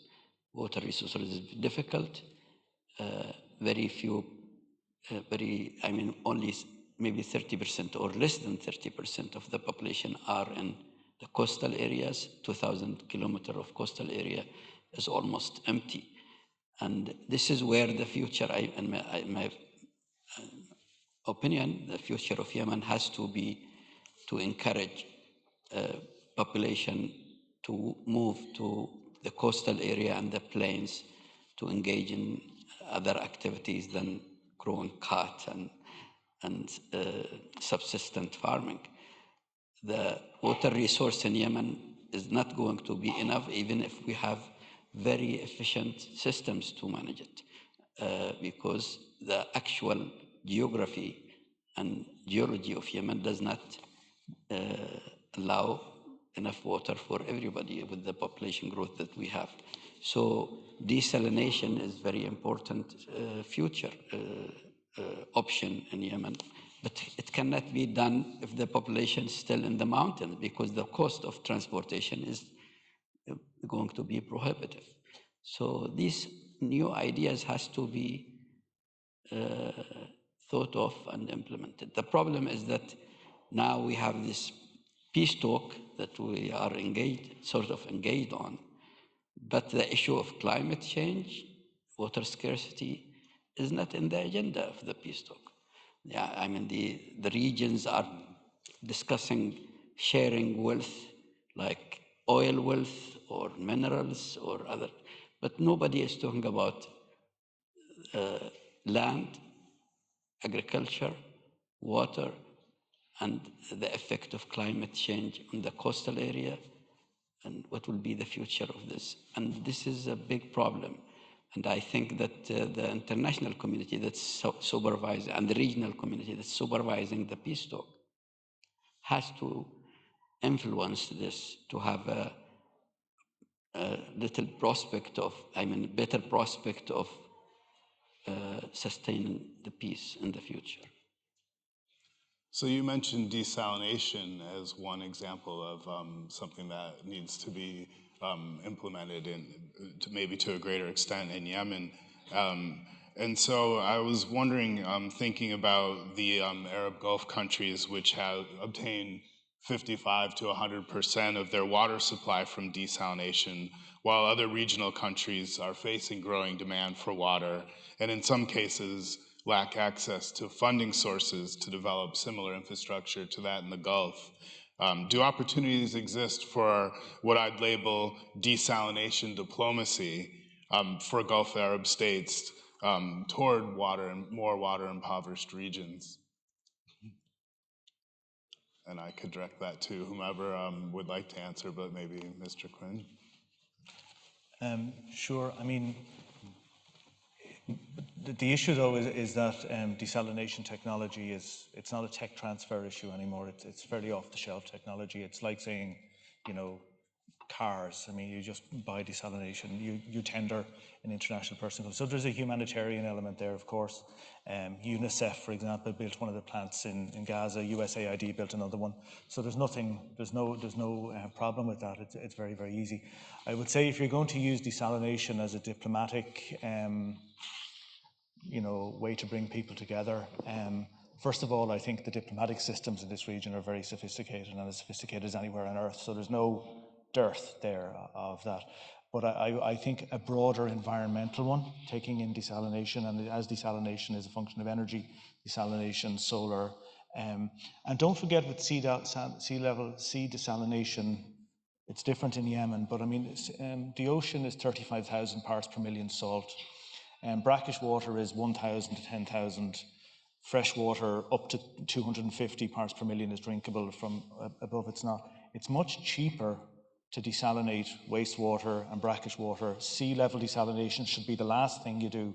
So just jumping in and saying sea level desalination is the, in Yemen it probably is, yes. But in a lot of countries it just really isn't. I mean, parts of South Pakistan are now looking to get into very large sea level desalination. But anyway, to use it as a diplomatic thing, there's 2 points. First of all, this part of the world has highly developed and very, very good diplomatic systems. It doesn't need that, but it probably does need all parts of the Gulf, an environmental type diplomatic organization that coordinates, share scientific information, share best practices, and when there are problems, I mean, the fact that you could use that organization to enforce diplomatic norms and have a normative impact would be very, very, very powerful and very useful.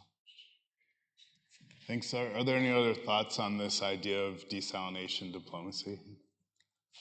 I mean, I would just add a couple of points just off of what Ciaran was saying. I mean, oftentimes I get worried that desalination has the potential to sweep more critical water management failures under the rug, or diplomatic or political failures under the rug. I see this in Jordan, where we're pushing for desalination, which probably will be a necessary solution for Jordan. But there's a lot that can be done in terms of non-revenue water, in terms of leakage and theft, that still hasn't been addressed. In terms of the political failures, I think there has been diplomacy. I mean, the Gulf countries have funded desalination plants in places like Gaza. And the issue is that if those desalination plants aren't running because of lack of fuel during conflict, or they're targeted during conflict, it exposes the limits to this kind of technology. So if you can use those kinds of investments, but tie them to diplomatic solutions or political solutions in the West Bank, for example, then that might be a more sustainable way forward. The other thing that's more sort of localized to here is that the Arabian Gulf is very shallow. The mean depth is something like 35 meters. So right now, a lot of Gulf countries desalinate, but if Iran and Iraq start desalinating as well, that's 150 million people which is likely to double within decades. So I think sort of preemptive diplomacy around desalination to sort of avoid the environmental effects of the chemical and brine discharge would also be much needed. And I know the Gulf countries are working on a lot of R&D to move those solutions forward. Thank you. I think we could turn to a few questions from the audience. So Ms. Hall, you mentioned that the world needs an international water data oversight body to effectively craft better water solutions. Could you expand on this?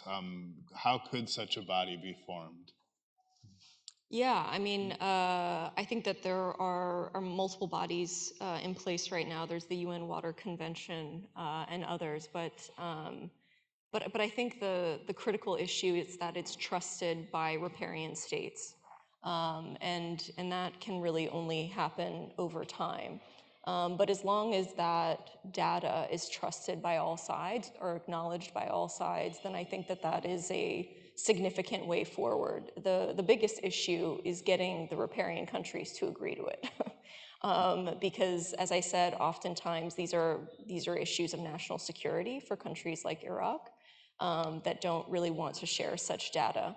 But I think we're getting to a breaking point whereby a lot of countries won't have much of a choice in the future. And so I think that this kind of body could also level the playing field. But I don't have a very specific answer to that question, because I think in this multipolar era, we're seeing a lot of multilateral institutions break down.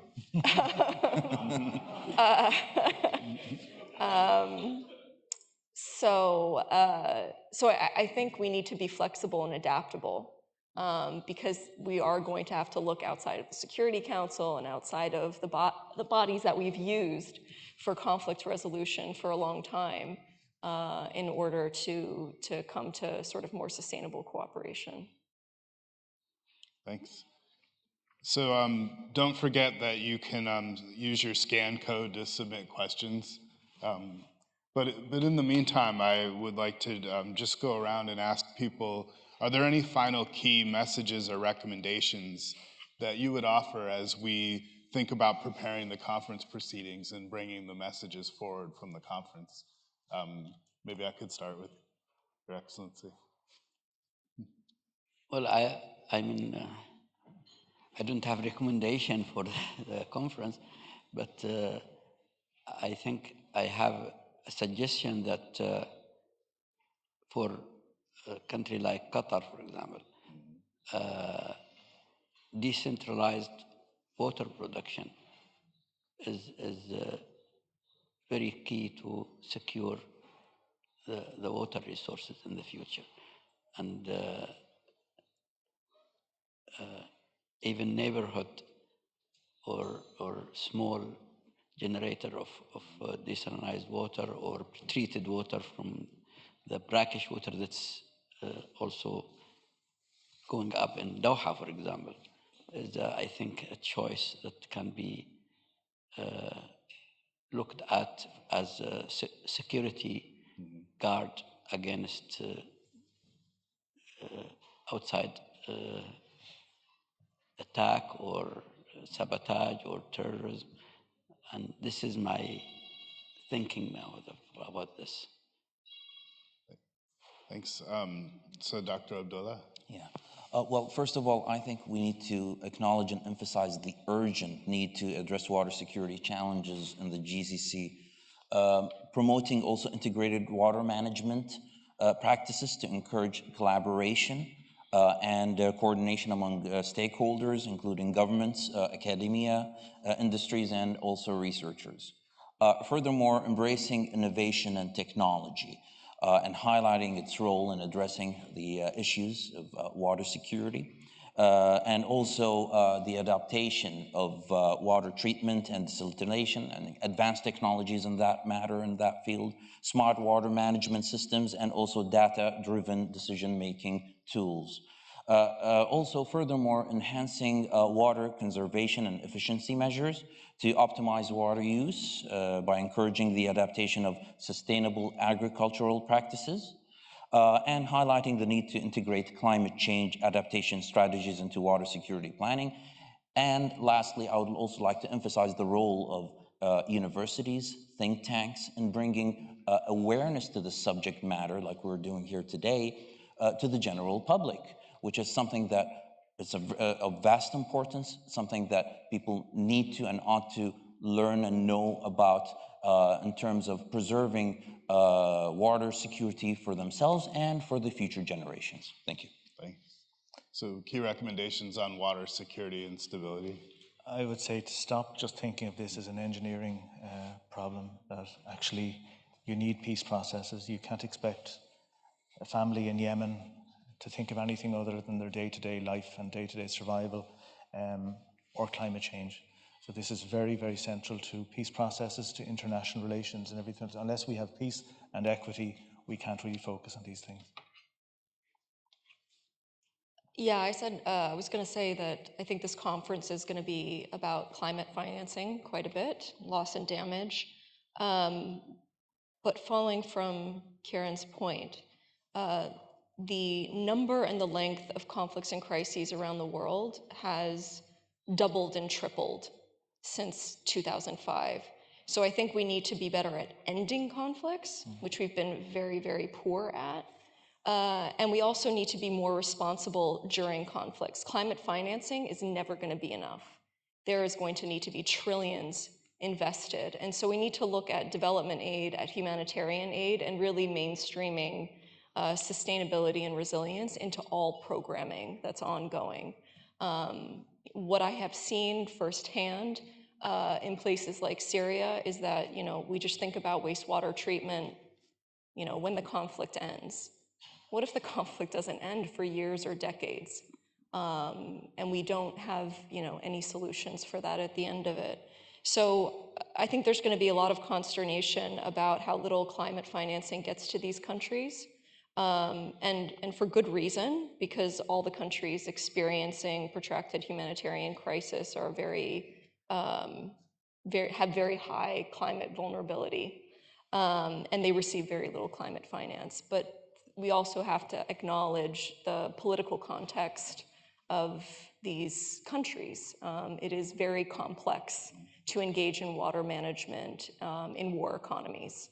And so I think we also need to just do a better job of acknowledging those political realities. Thank you. So I think we're at the end of our time for the hour, but I wanted to encourage people to, if we want to continue the conversation on regional stability, that there are panel discussions tomorrow during those breakouts. But please join me in thanking our panelists in this really interesting conversation.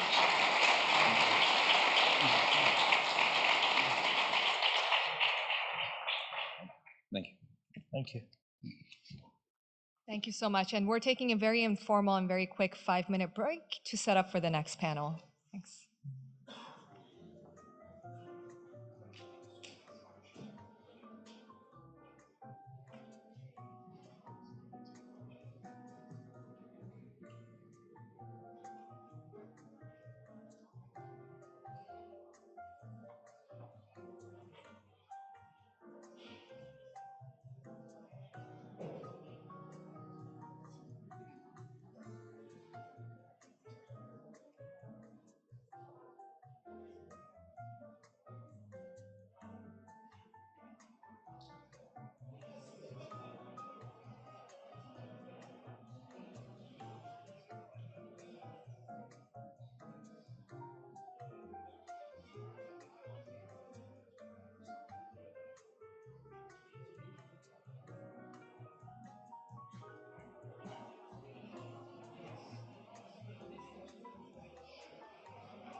What time is this supposed to start? The break is 15 minutes, so 11:45. Yeah, but I mean, I think we need to take back time so people have, yeah, we'll give it a couple of minutes.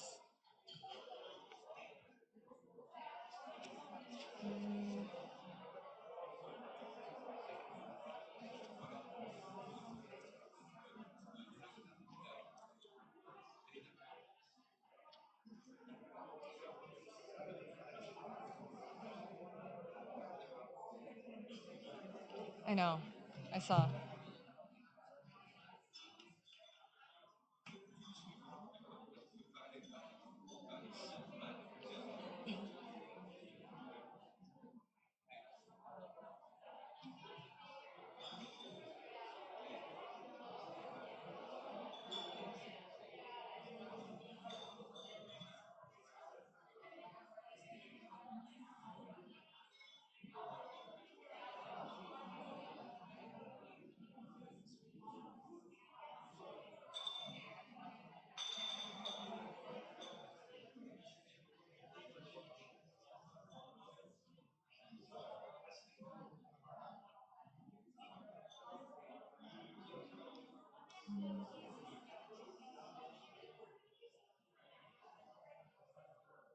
Hello.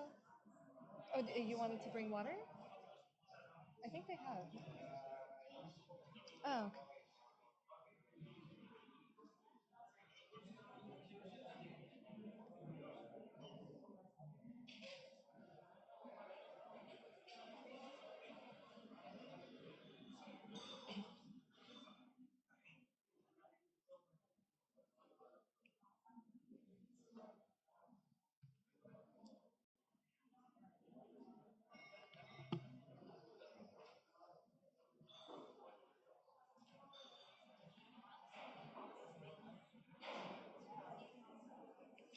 Okay, so we're going to get started with our next panel. If we can get everyone to please come back into the ballroom and get seated.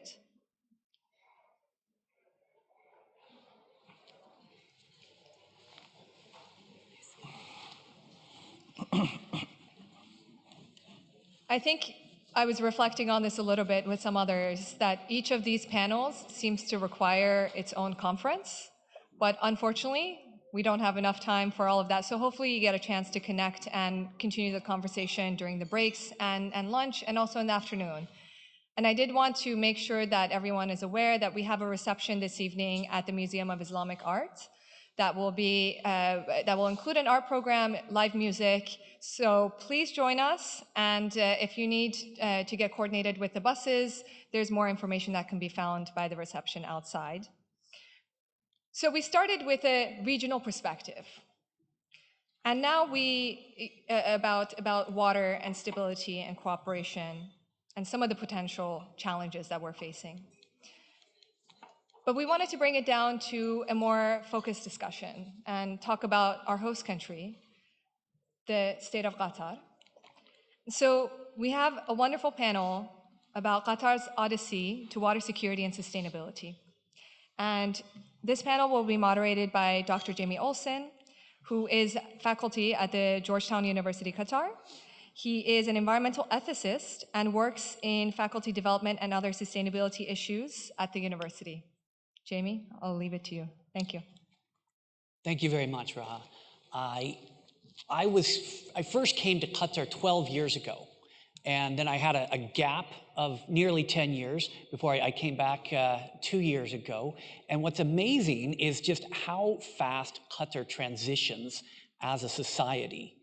And when we think about water issues, and when we think about things like the population that's here and the development that's here, historically, the population level was kept to a certain cap, given largely on account of the water resources that were here. But of course, we're now at a population that goes well beyond what historically we could do in the area. And as Dean Masri mentioned earlier, when we go to the tap and we turn it on, there's water there.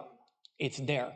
As Ciaran in our last panel mentioned, we've transformed energy into water, and there's a sense in which it's abundant.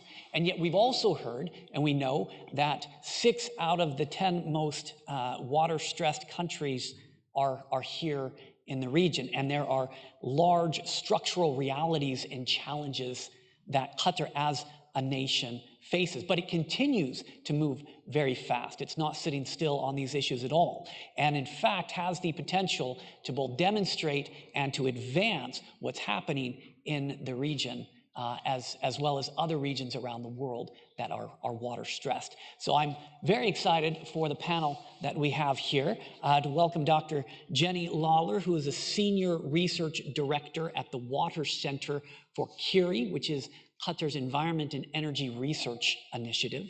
We have Dr. Dima Al-Masri, who comes to us from Earthna. As we heard on the last panel, Earthna plays a critical role in the transition between science and policy here in the country. And also we're very excited to welcome Mr. Mahmoud Al-Marwani, who is the Assistant Director of the Climate Change Department at the Ministry of Environment and Climate Change. And what I'm going to do is I'm going to allow each of the panelists to introduce themselves along with a prompt that I'm going to give. So I think we will start and we'll go down the road this way. So Dr. Lawler, you first. And really what I want to hear is just from your perspective, as you introduce yourself, what are the major water security and sustainability challenges that you see facing Qatar today?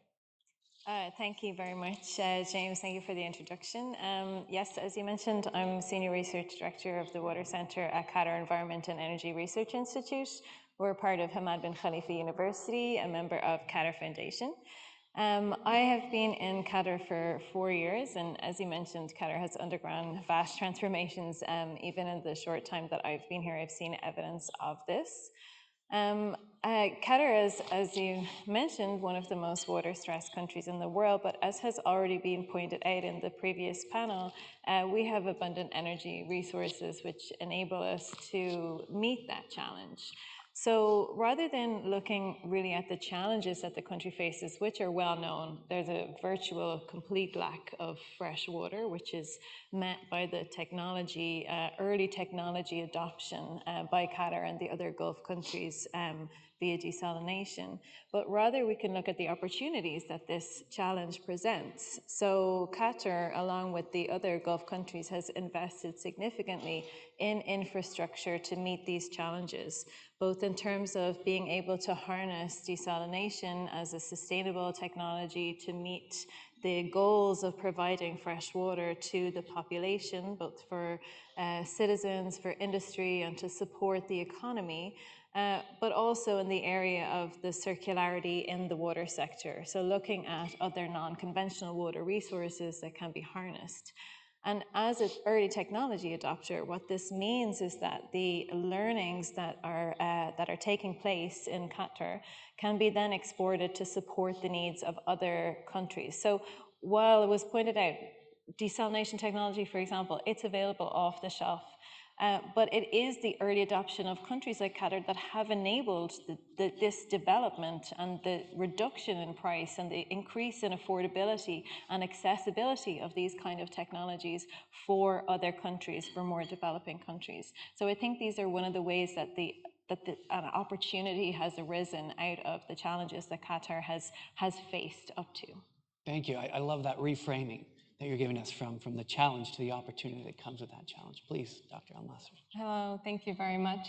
So I'm a Senior Policy Associate currently at Earthna, and I actually made a switch from being a scientist at QEERI to moving towards policy because I felt like I had the background, and Earthna itself is basically conducts policy research as well as advocacy. And by utilizing both, I felt like, from my perspective, I can provide more of an impact to the nation as well as the region more.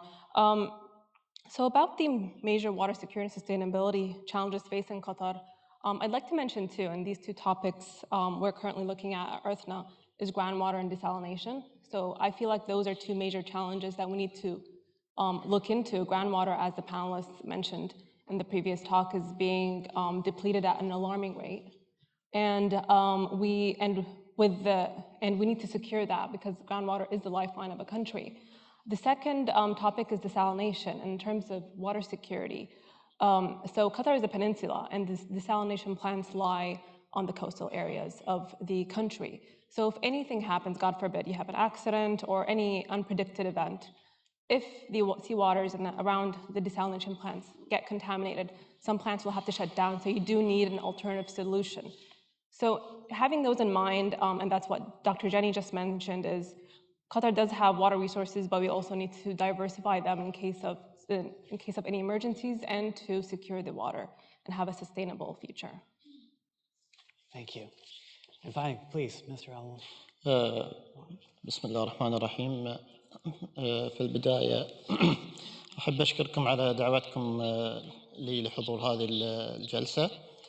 طبعا لا يخفى عليكم أن أهم تحديات الأمن المائي في دولة قطر ندرة موارد المياه العذبة في قطر، ولذلك يعني المصدر الرئيسي يعتبر للمياه الطبيعية هو مياه البحر، وتقوم دولة قطر بتحلية مياه البحر لأنه يعتبر هو المصدر الرئيسي لمياه الشرب.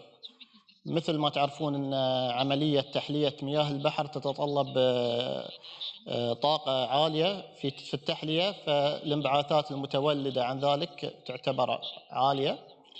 احنا في وزارة البيئة والتغير المناخي يعني من بين التحديات اللي نواجهها المحافظة على المياه الجوفية وتخفيف الانبعاثات الناتجة عن تحلية مياه البحر. طبعا كذلك لا يخفى عليكم أن التغير المناخي يسبب خلل في أنماط هطول الأمطار، وهي يأثر على المياه الجوفية عندنا. فإحنا كذلك يعني بصدد إعداد خطط للتكيف مع هذه الآثار والتخفيف من حدة التغيرات المناخية.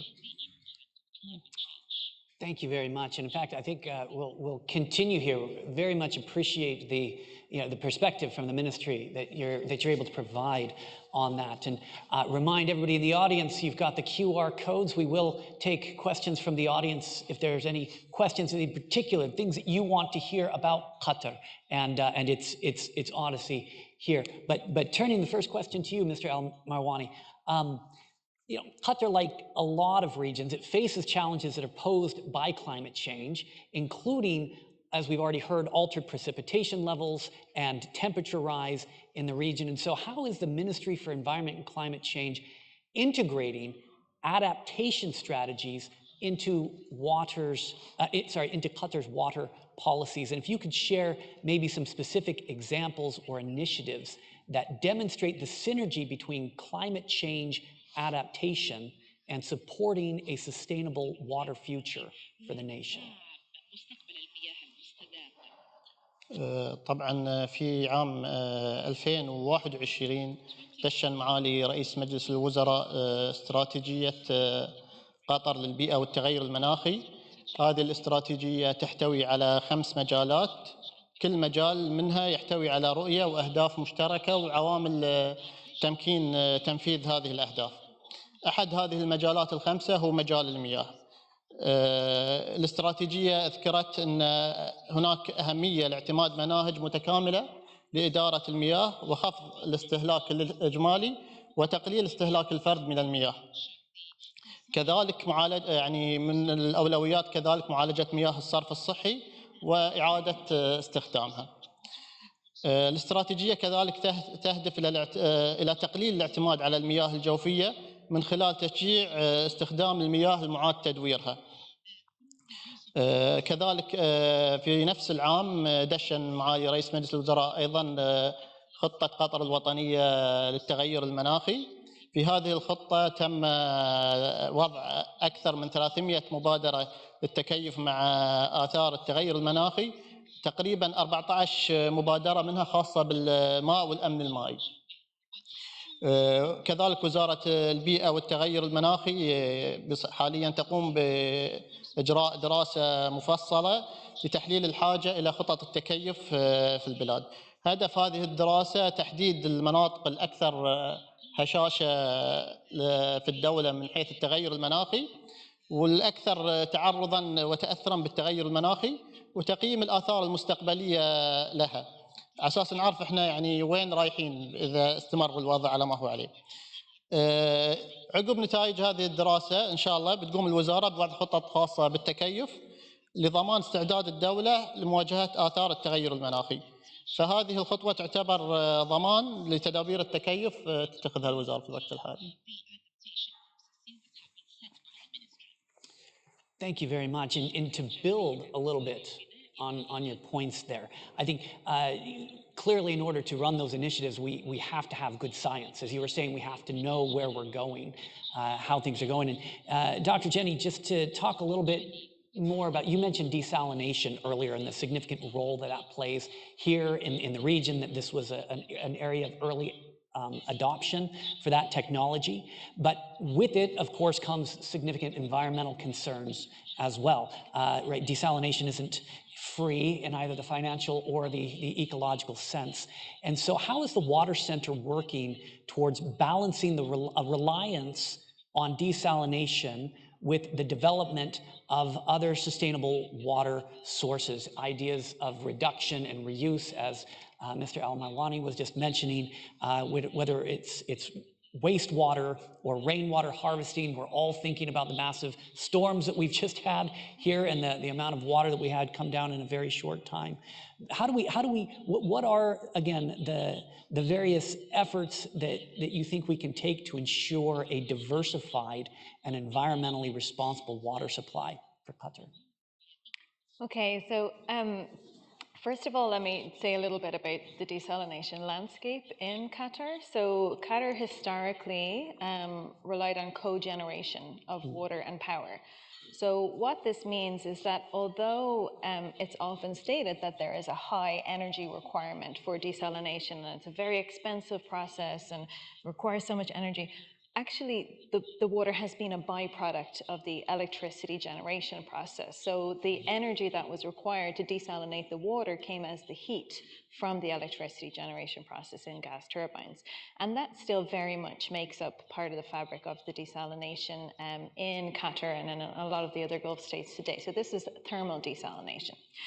So the other type of main type of desalination that we have in the region is reverse osmosis or membrane-based desalination. So this type of desalination has a lower energy requirement than thermal desalination, but it's typically provided by electricity. And this is very favorable for the region for a number of reasons, but one of them is the transition towards renewables. So Qatar has a strong commitment towards the integration of renewable energy into the electricity matrix here in Qatar, along with other renewable sources. This is really exemplified by the change of name of our national Qatar Energy last year from Qatar Petroleum to Qatar Energy, reflecting the potential diversification in the future and the plans for integration of renewables into the country. So at present, reverse osmosis makes up about 40% of the desalination in the country. As you said, it's not free. There is an energy requirement in it, but at present we have established now Al-Kharsa, the first large-scale solar energy plant in Qatar in the last year. Still, we're at small scale. That represents about 1% of the electricity requirement for the country, but we're moving in the right direction. And I think that this is very important because it not only looks at reduction in the energy requirements for desalination, but also in the reduction of the environmental impact of the energy required. So in terms of, if you look at carbon accounting, for example, that should be minimized. That requires innovation, okay? So one of the challenges that we face here in the region is actually, somebody mentioned earlier, the seawater is 35,000 parts per million. That's not the case for Qatar. It's actually quite a bit higher. So on the east coast of Qatar, we're looking at about 42,000 parts per million. On the west coast of Qatar, it's even higher. It can be up to 57,000 parts per million. So it's significantly more challenging to desalinate, particularly with membrane desalination, than what you see in other parts of the world where membrane desalination is really, really common, such as, for example, in the southeastern Mediterranean region, where you have that 35,000 parts per million. So that's one of the challenges that we're already facing. That requires innovation, it requires research and development. When we look at moving towards electricity-driven desalination, what we need to do is we need to improve the energy efficiency of these processes, and there's a huge amount of work being done globally to do that. One of the key issues with desalination, particularly when you look at this higher saltiness that we experience here, is the issue of scaling that we experience both in thermal and membrane desalination plants. What this means is that there has to be an addition of chemicals into the seawater feed for the desalination plant. So these chemicals are then put back out into the seawater as a reject. This is called the brine. So there's a lot of research that needs to take place to help minimize this environmental impact of this. This is really, really critical. And just before I move on to the environmental impact, what I want to say is something about the salinity. So there have been concerns previously. We have all of these different countries along the Gulf that are desalinating, as was mentioned previously. So we have a huge number of desalination plants, and the amount of desalination that will take place in this region is expected to increase massively over the coming years due to the less fresh water available in the region, due to increasing population, due to the projected changes that we'll face due to climate change. So one of the interesting things that has come out recently, a study of the UAE, has been what is going to happen to the Gulf if we have all these desalination plants? The temperature is going to rise due to climate change. We're going to have increased amounts of brine going back out into the Gulf. And what's going to happen? Is the Gulf going to get so salty that we can't desalinate anymore? Is this really sustainable? And this very interesting study that came out has been quite comprehensive. It's looked at the worst projections for climate change, the 8.5, which looks at a 5-degree warming in the Gulf, towards the end of the century. And what it's seen when it looked at comparing the natural evaporation rates, which is the natural desalination process whereby fresh water is removed out of the sea and it then falls as precipitation elsewhere, the desalination from the desalination plants is only expected to be about 10 to 20% of that natural evaporation rate. So it's not insignificant, but the projections that the study looks at, which has been very comprehensive, is what happens to the turnover of brine. Can it be sustainable for the region, or will we face an issue where we simply can't desalinate the sea anymore? And the answer to that question is no, we do not face that issue. The rise in temperature is going to be far more detrimental than actually the brine discharge to the sea. So desalination is essentially sustainable for the region. It can continue without really being very, very problematic into the future. So that's the first question. So then we look at the environmental impacts. So yes, the brine is discharged back to the sea. At least 50% of the water that is desalinated goes back into the sea as a concentrated brine. It's high in salinity, it's high in these chemicals that are added, particularly anti-scaling chemicals that are added to make the process feasible. And this is a problem. So one of the really nice things about Qatar and Qatar's approach to the integration between research and development and the strategy for the country moving forward is that there is a very robust dialogue between, for example, the Ministry of Environment and the research performing institutions around the country. We've had the opportunity to be able to inform the national development strategies, and Qatar has been very forward thinking in terms of its environmental strategies. For example, the national strategy on climate change, the national strategy on biodiversity, and there's been a lot of cross-linking and collaboration in the country on these kind of topics. So, for example, we know that Qatar and the surrounding regions have some of the most amazing marine biodiversity, and this is integrated into the strategy for climate change, the strategy for water for the country. And under the new national development strategy, we know that we have to take real action, and this is mandated for by the country in terms of things like reduction of the brine that is going into the ocean. We are looking at the potential for reduction in that brine discharge quite significantly into the future. We're also looking at the reduction in abstraction of groundwater, which Dr. Dima mentioned previously, because this is something that is simply unsustainable for the country going forward. So Qatar has really put a lot of effort into that, and in terms of developing regulations and policy that will support the continued provision of fresh water via sustainable desalination technologies and the protection of the environment going forward. Yeah, thank you, and I really appreciate that the holism that you're bringing to bear here. We can talk about desalination, we can talk about how that fits ecologically, but of course it also fits in with all of these other issues that are key issues and that we're going to be hearing a lot more about here during this conference. Dr. Dima, Earthna is serving a very unique role, again, as we've talked about, this broker between science and policy. And in terms of connecting science with policy decisions, of course, it's very challenging, but key to implementing scientifically robust and sustainable water management interventions. And if you could speak to some of the key initiatives at Earthna and how you're approaching this transition. In particular, you mentioned groundwater and the depletion of groundwater, and especially for anybody in the audience who isn't familiar with, well, do we just wait for it to rain and replenish, right? If you could speak a little bit to the kinds of policies that can be effective to helping us to maintain a supply of fresh groundwater. Thank you very much. Yeah, so to answer your question, so last week, Earthna held a water workshop, and we invited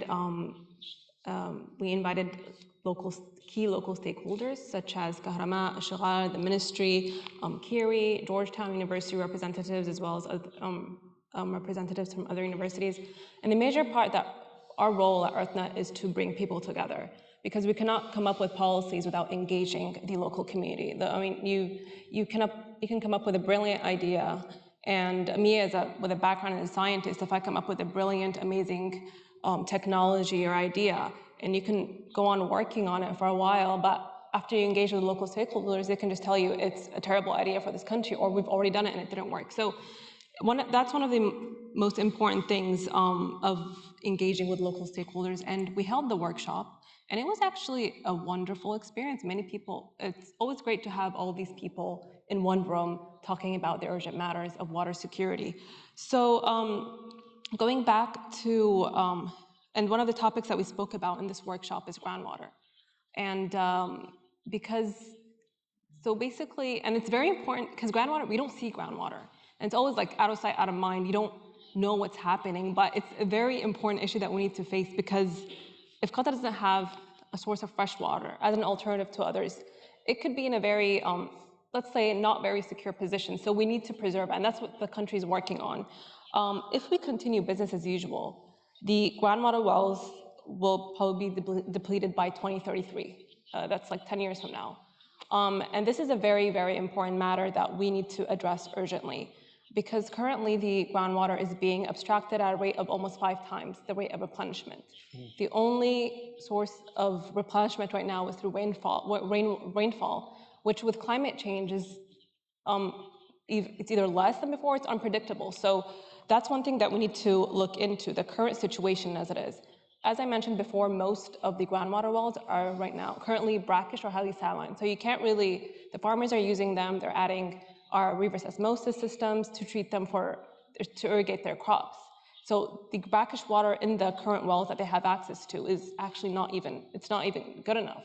So what happened? Why is groundwater being abstracted that much? Why did the situation come to this point?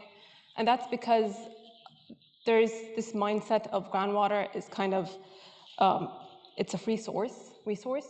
So everyone has the right to dig a well. That was in the past, and that's what happened. So a lot of the farming industry, they are pressured to produce agriculture, and the major source of water is groundwater. So they dug wells and they abstracted, they kept on pumping out, to the point where most of the groundwater wells, and it's not only for agricultural crops, it's also for fodder. So almost 70% of the groundwater wells or groundwater is used for fodder production.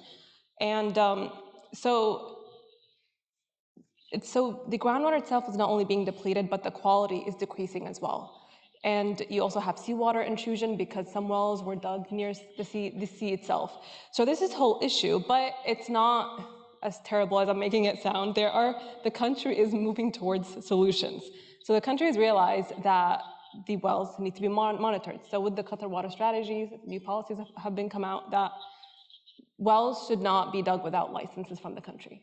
So basically, thou shalt not dig a well. You cannot dig a well before getting permission from the country. Farmers are not, there are limitations towards expanding their farms. And so that allowed, actually, if you think of it in a way, they did restrict, so the country did cause some restrictions to protect the groundwater resource. But some of the farmers actually became more creative. So there is a limitation.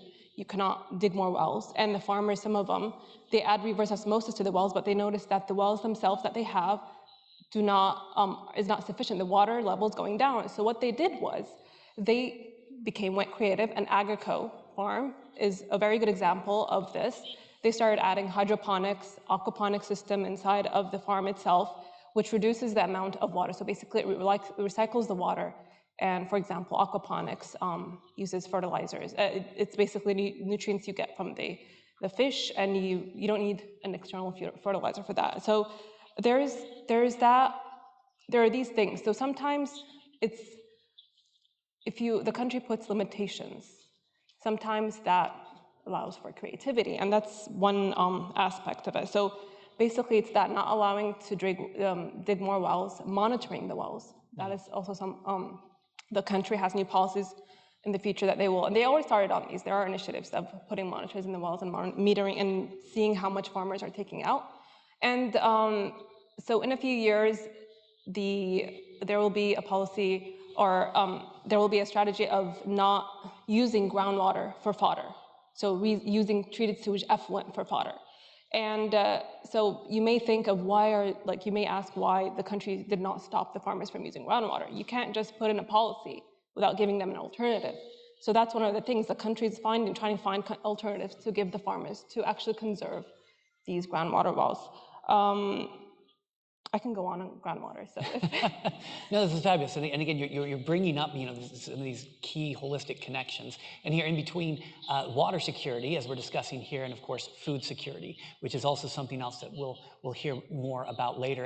And likewise, the importance, as was brought up in the last panel, we have desalination, but likewise the reuse of water is a critical element here when we start talking about sustainability, as well as the reduction of what's being used. So fortunately, one of the fortuitous things that's happening is a lot of the questions that we're getting in are exactly the sorts of things that our panelists are talking about. But one here that I'm gonna read out is what public data is available on water scarcity and water use. And Mr. Al-Marwani, I think I'll turn to you to maybe talk a little bit about this, and also what are the important sources of data that the ministry takes into account as it thinks about how to create and implement climate and water policy?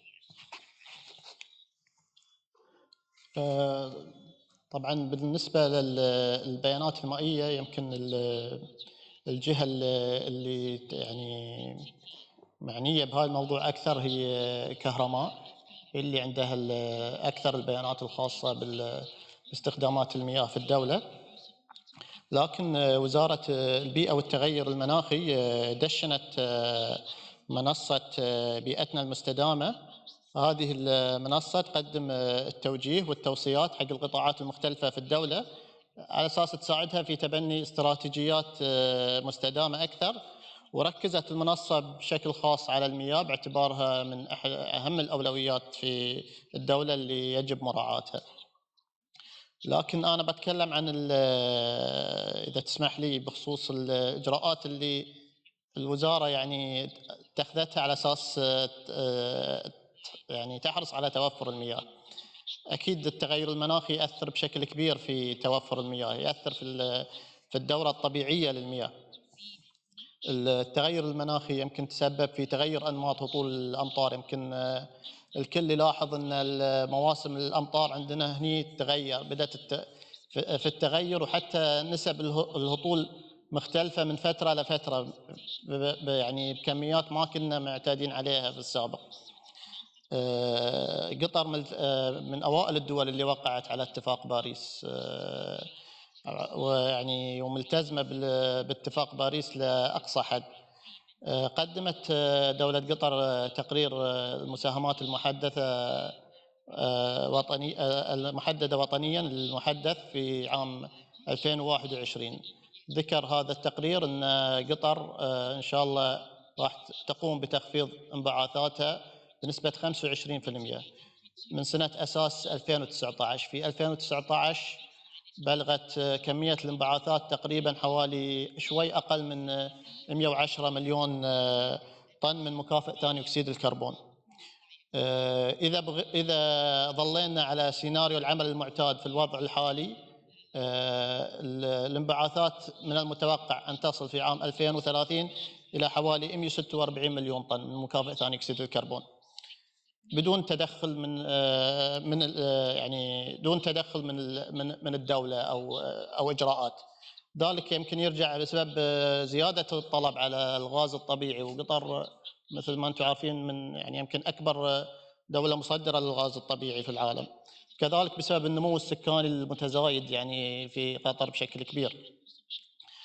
خطة العمل الوطنية تهدف إلى تخفيض الانبعاثات بحوالي 37 مليون طن، من 146 إن شاء الله راح نخفض 37 مليون طن عن طريق إجراءات راح نتخذها، حوالي 36 إجراء خاص بالتخفيف، وأكثر مثل ما قلت قبل أكثر من 300 إجراء خاص بالتكيف. القطاعات اللي نستهدفها في التخفيف قطاع النفط والغاز، يمكن من أكبر المشاريع الموجودة مشروع تخزين وحجز التقاط غاز ثاني، التقاط الكربون، حجز الكربون وتخزينه. في قطاع المواصلات وصل تقريبا إلى كهربة إذا صح التعبير الحافلات إلى حول 70% من حافلات النقل العام الآن تعمل بالطاقة الكهربائية. بكذلك مشروع مترو الدوحة وترام لوسيل، كلها مشاريع تساهم في التخفيف. في قطاع البناء والتخطيط والصناعة، مثل ما أنتم عارفين في توجه للدولة أن بزيادة بإنشاء المدن المستقبلية تكون عبارة عن مدن مستدامة ومدن ذكية. وطبعا مثل ما قلت لك الوزارة دشنت منصة بيئتنا المستدامة، وممكن ترجعون لها، وأي يعني بتفيد القطاعات المختلفة في الدولة بالإرشادات اللازمة. So absolutely, I really appreciate this and this point that you're bringing directly with regard to climate change, with regard to emissions. Because as we've mentioned, currently our efforts to have water security rely on emissions, and yet Qatar has made global agreements. It's committed to keeping those global agreements, and so I very much appreciate that discussion.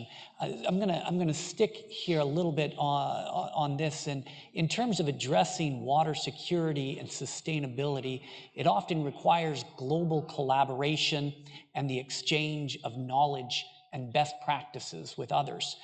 So could you elaborate on Qatar's efforts to collaborate with international organizations and other countries in the field of water management as well as climate change adaptation?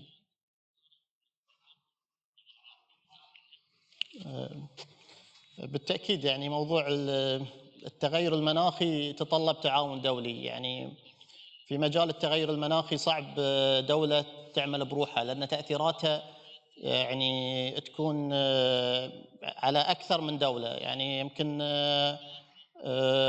دول ما شاركت في الثورة الصناعية اللي حدثت في القرن قبل الماضي، لكن تعتبر هي من أكثر الدول تأثراً بالتغير المناخي. احنا في قطر ندرك أن التكيف مع آثار التغير المناخي موضوع مهم، ولذلك في عام تعتبر دولة قطر من الدول المؤسسة للمعهد العالمي للنمو الأخضر اللي مقره في كوريا. وفي عام 2021 وقعنا مذكرة تفاهم مع المعهد لأنه يفتح له مكتب في الدوحة، والمكتب الحين شغال، وشغالين معهم في عدة مشاريع، أهمها مشروع تقييم الآثار السلبية للتغير المناخي.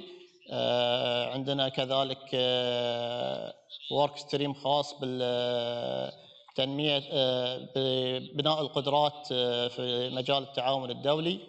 في ورك ستريم شغالين فيه خاص بإعداد نظام خاص بالرصد والإبلاغ والتحقق، هدفه جمع أكبر ما يمكن من قاعدة بيانات خاصة بالانبعاثات في الدولة.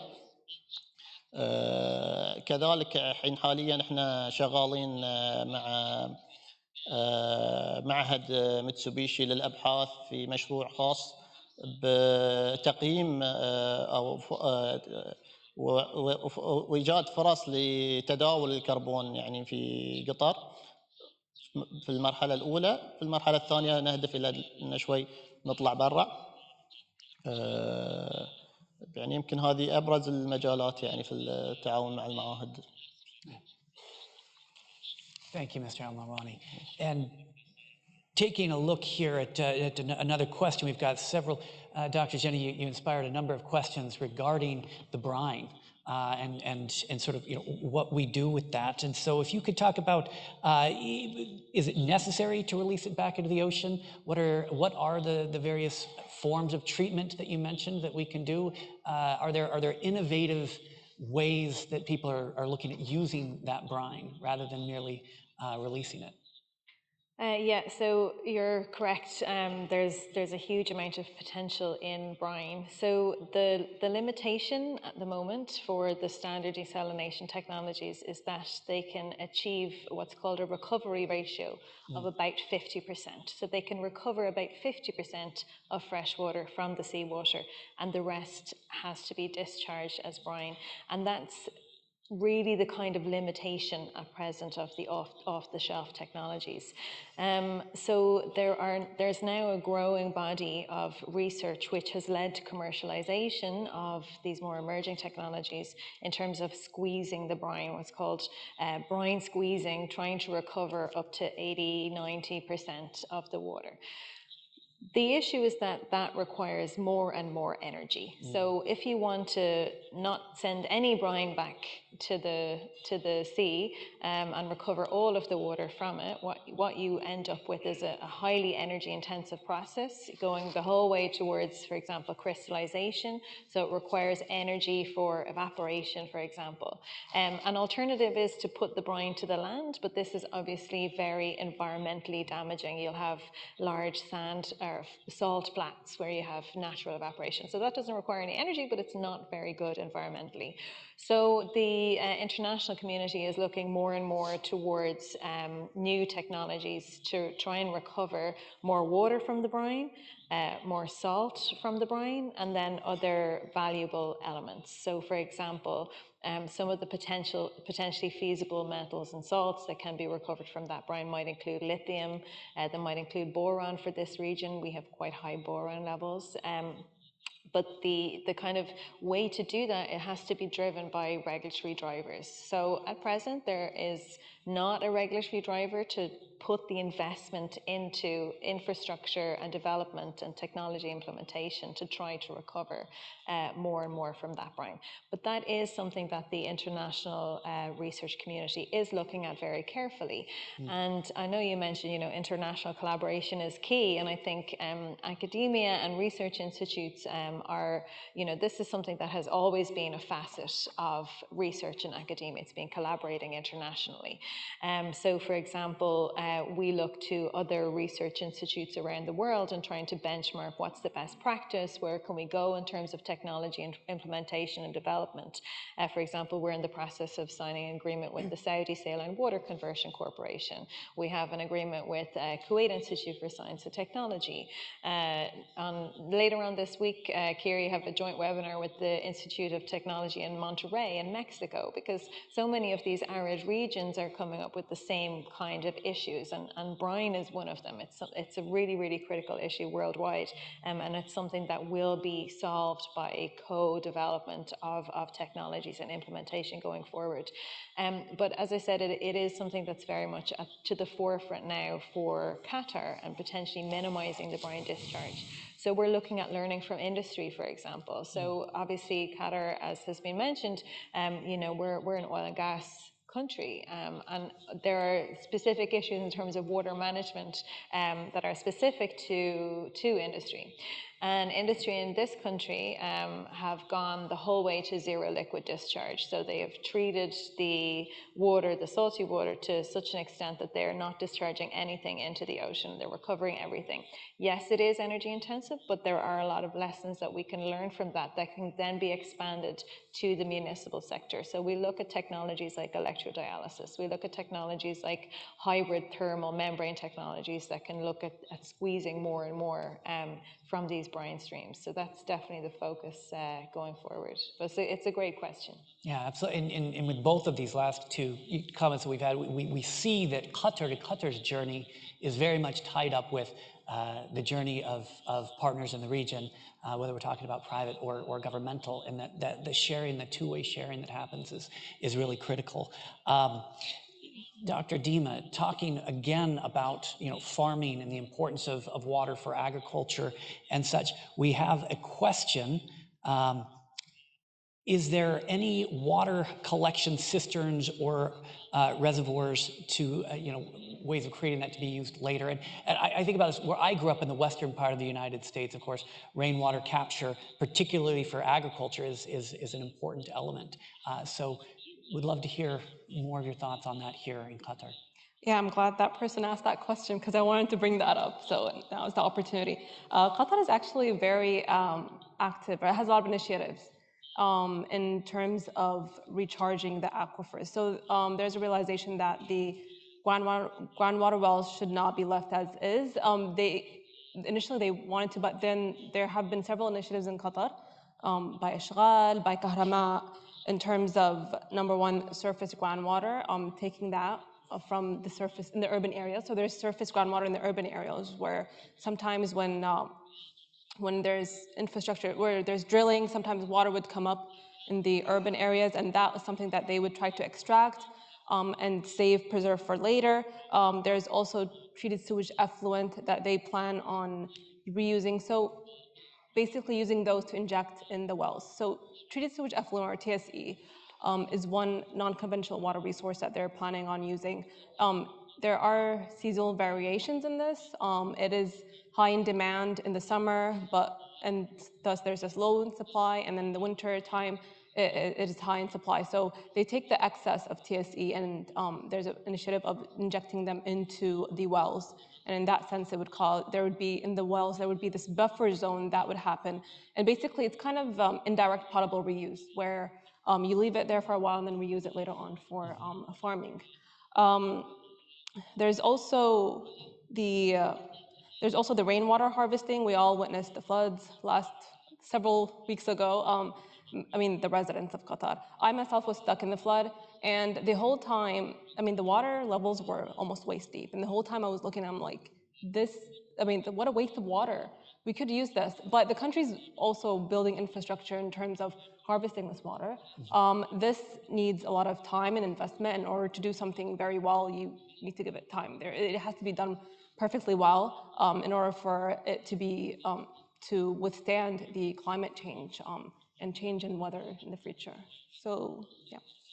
Thank you very much. And I think, so we're coming to the end of our time here, and maybe if we could briefly just hear from each of you a final note on, in your research, in your work, in your efforts, what are you most excited about with regard to Qatar and the direction that it's going when it comes to issues of water and issues of climate? And we'll start with you, Dr. Jenny. We'll move down and we'll hear our last word from Mr. Al-Marwani. Sure, yeah. So for me, I've spoken a lot about desalination on the panel. That's just kind of the way it came out. But my deepest interest for water security here is the circular economy for the water sector. It's looking at alternatives. We need to reduce the footprint of desalination for the country. We need to look at harnessing other water resources for the country, and there is massive opportunity. So we've spoken a lot about treated sewage effluent, we've spoken about surface groundwater, but there are a lot more water resources, and there's a lot of focus being put on that in Qatar going forward. So that's things like responsible responsible urban planning for smart water management. It's looking at opportunities in things like hyper-local urban water management, localized wastewater treatment, for example, segregation of grey water in residential complexes, with localized treatment and reuse. It's looking at the concept of water to air, for example, so looking at capturing humidity from air.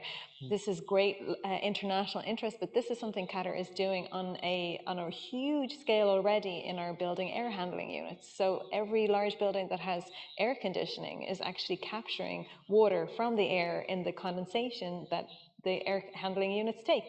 So we have opportunities in terms of taking those water resources and treating them to the intended end use. It doesn't have to be for potable or for drinking water standard, and being able to use them locally. So it's a multifaceted research opportunity. We have to look at the social and behavioral aspects. We have to look at the demand side management, reducing the demand, looking at more energy and water efficient appliances and uses, and what we can do at from the very small level all the way up to the highest level in terms of establishing policies and regulations that drive water reuse and water circularity in the country. And I think Qatar is really at the forefront of that.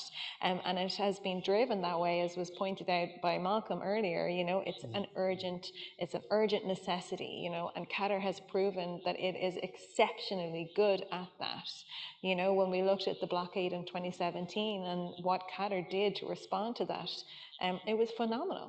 It was phenomenal. The country turned itself around overnight to meet that challenge. So it's a very exciting place to be. And I think there's huge scope for innovation. And that's what I'm really excited about in this country going forward. Thank you. Thank you very much. I'll keep mine very brief, but just to start off, last week we had the Deputy Director of UNU-INWA, which is the United Nations Water think tank, come visit us at Earthna. And he attended some talks, he gave a presentation, and we discussed our work with him in Qatar's situation. And he was very fascinated. First of all, he's fascinated by, he knew of the situation, the challenges in arid regions, but Qatar has the resources. It does, and it's always interesting to see, like, there's a challenge, but there are so many people working on it, and that's basically what I'm excited about, is working with the other entities, such as the ministry, the research institutes and universities as well. And us in Earthna, that's what we do. We kind of look at what everyone is doing and try to play our part in terms of implementing policy recommendations and providing them back to the ministries and government. Thank you. طبعا بالإضافة إلى ما ذكروه الزملاء، يمكن أنا كنت حاضر في كاب 18 اللي استضافتها الدوحة في عام 2012. يمكن كثير منكم موجودين، سعادة الدكتور محمد السادة كان موجود، يمكن يذكر. احنا كان عندنا تحدي في يعني تشجيع الشباب على الانخراط في مواضيع التغير المناخي هنا في قطر، يعني على وجه الخصوص، ويمكن في المنطقة بشكل عام.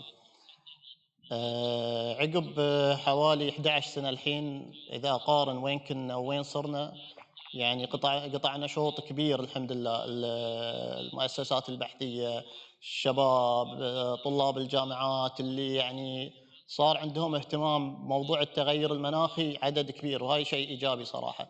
لكن أنا ودي إن أيضا إن مراكز البحث، الشباب ما يعني مثل ما يركزون على أسباب حدوث تغير المناخ وهاي، يركزون أيضا على تأثيراته، على بالذات على المنطقة، على الشعوب، على الاقتصاد، على المياه، ايش تأثيراته وايش ابعاد الموضوع التاريخية. يعني موضوع التغير المناخي ما ينفع ان انت تطالعه من اليوم فقط، يعني الموضوع نتاج يعني عمل سنين، سواء يعني الايجابي منها والسلبي. فمهم البحث يعني في الابعاد التاريخية، وكذلك في الوضع الحالي للمجتمعات، شلون تقدر تتعاطى مع موضوع التغير المناخي. أشكركم عليه. Well, my thanks to all of our panelists. We will break now for lunch for an hour.